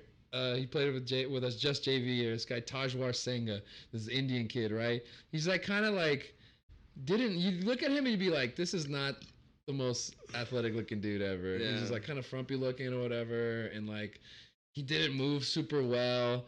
But like, man, when he put the pads on and when he would come to hit you, he would lay wood, bro. Yeah. He would smack the shit out of people. But like, if you told him to go left or right, or like, do you figure something out, he couldn't do it. So, yeah, right. But like, he used to put him on kickoff coverage. Yo, he just leveled dudes. We're like, yeah, Taj, the Wrath of Taj. Oh, like, we had a couple dudes who were like legit players, like they play linebacker, play running back and stuff. And he would go head to head with them on like Oklahoma drills and stuff. And the other guys would be like, fuck, like, how does this guy have this much fucking popped. Like it was weird because he wasn't fast, and like it seemed like he wasn't super coordinated, and like it didn't look like all his pads fit him right. But like he got on the field and he just like hit smack. But oh man, but it was tough because he couldn't. Like we tried to put him on defense. Like so it's like you didn't know where to put him. Sometimes. Oh, that's a special teams player right there. Yeah, so it was just like special teams. Like, you wedge buster, bro. Yeah, busting them wedges, bro. Yeah, man. Like that's a lot of brain damage, though, man. There was a couple times I'd see guys and they would just take their helmet off and they'd be like, ah. I'm like, oh, that's not good. That was, dude. I had so many concussions I forgot like how many concussions I've had, man. That was like my thing. I was like a hard hitter, you know what I mean? I can smack. And then I would play offense. I get the ball, and I wasn't juking no one, bro. I was coming for you. I was coming for you. I remember run through a motherfucking face. I knocked the dude out. Rolling high school, I knocked this kid out. He tried to tackle me, and I fucking dipped on him. And my coach would always say, he's like, well, I don't know why these guys try to smack with you. It's all pride shit. Like, take my legs out. I'm nothing, you know? And like, he dropped, and then this other guy, like I hit some other dude in, like against Covina, and I came on the sideline and one of their coaches was like, I told him not to do that. One of their coaches said that. And I was like, and then on defense, bro, I sent the Covina's quarterback to the hospital straight up. Like that fool was scrambling. I was at safety. And I'm like, oh yeah, and he's like the best quarterback in the area at the time. Everyone's in the papers writing about this guy. You know what I mean? And I'm the other quarterback. Like we literally played down the street. You know? Yeah. So I'm like, fuck this dude. I played varsity since I was fucking 15, dude. Fuck this kid, you know? I come down and like he tries to shake me, and I'm not good at open tackling, so he would have had me. But like I can still see it in my fucking mind. I see like his foot slips out from him, so he doesn't even move, and I just train wreck him. Oh my god, the crowd was so fucking loud. Oh man. What'd you do to the kid? He nothing really, just a bad concussion, and he missed a couple games because he was having like problems with like light, you know what I mean? Oh yeah. You know? But like I was talking so much shit to him, man, and dude, even in college, dude, I played like weak side backer, bro, and the way we played it, plays. Oh, dude, dude, and I'm little, dude. Dude, the first time, because I was safe, I got recruited. Imagine you doing a line and then just going out and just fucking just murking somebody.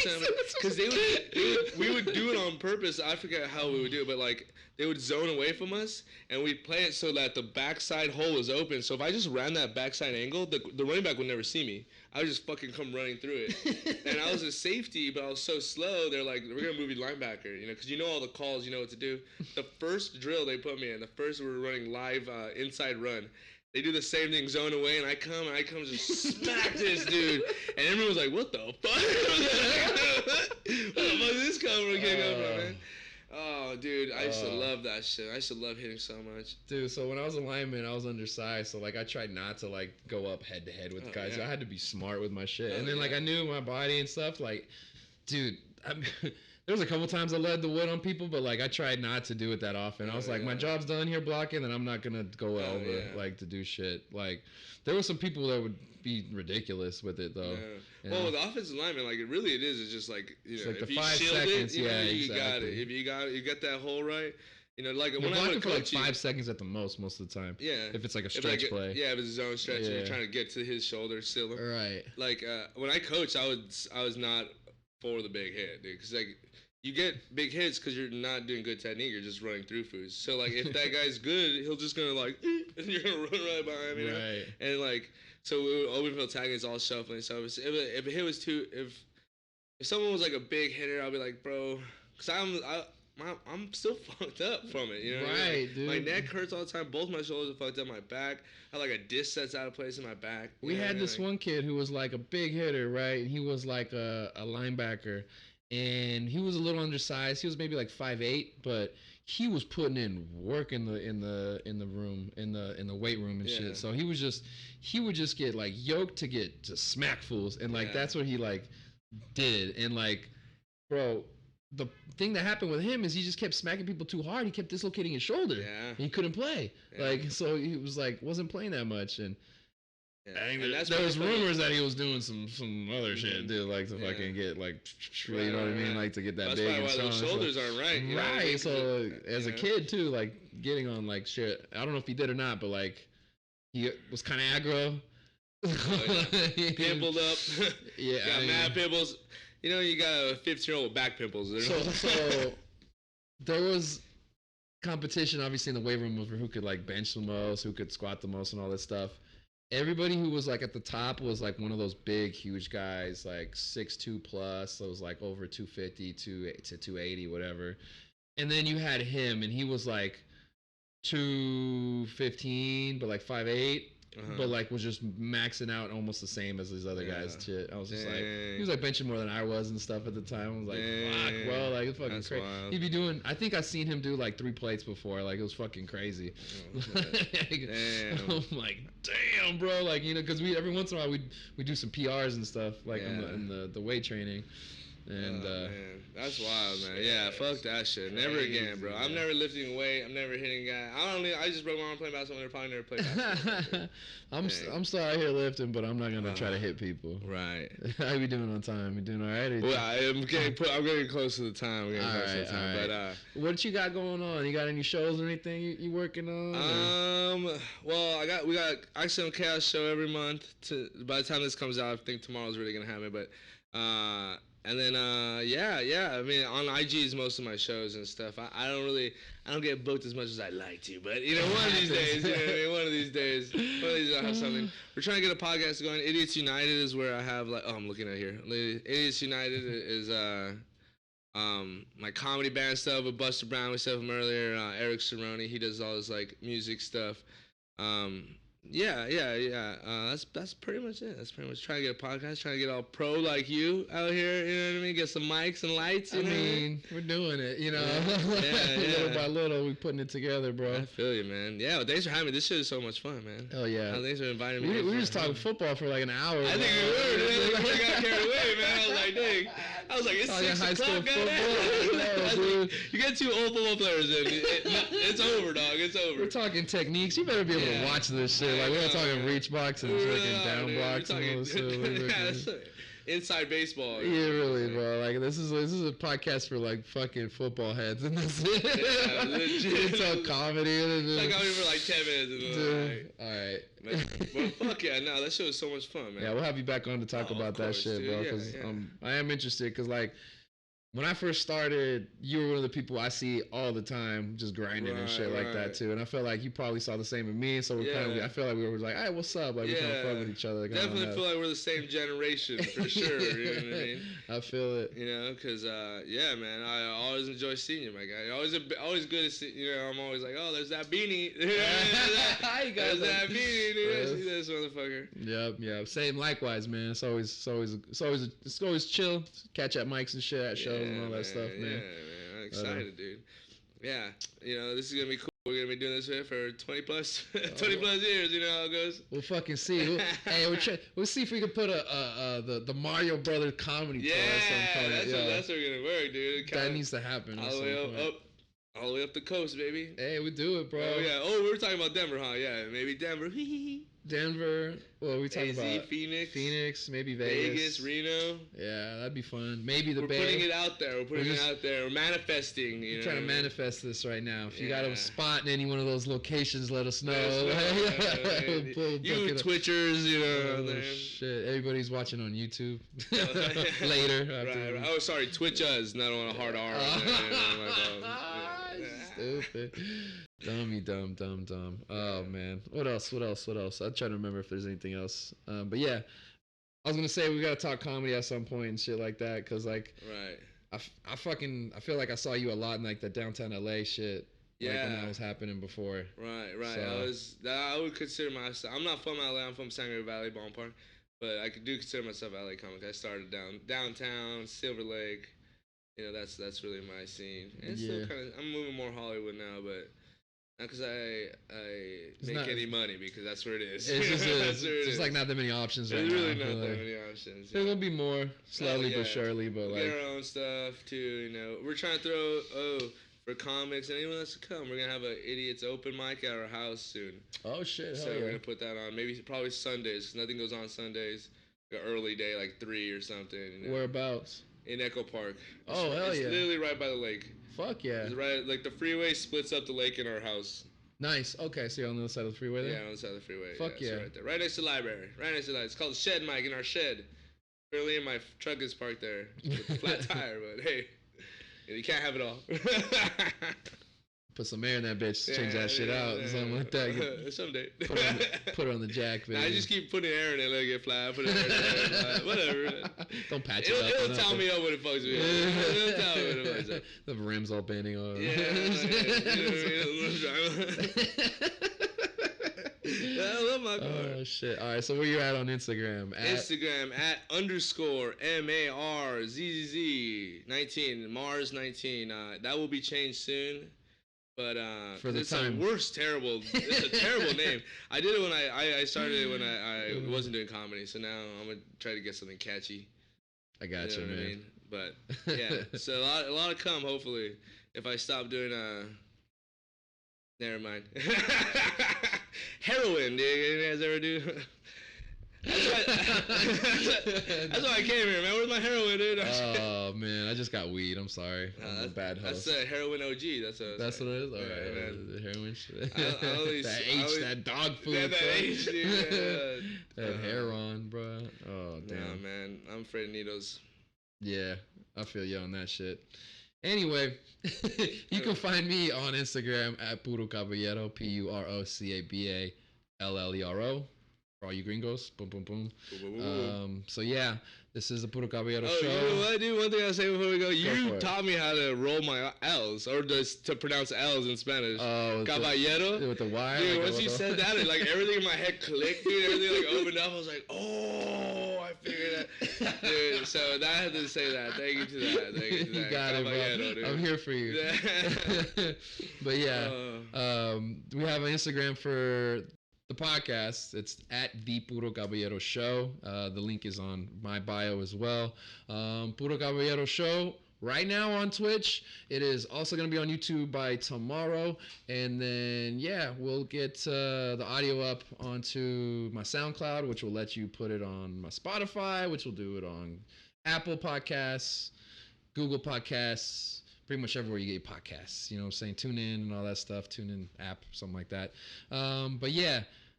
Episode 93 of the Puro Caballero Show. I think we're good. 93, yeah, that's right. Let's do it. Thank y'all so much for tuning in. I really appreciate it. Yee! That's right. All right. Yeah. Hold on a second. Tuning in. All right. Hold on.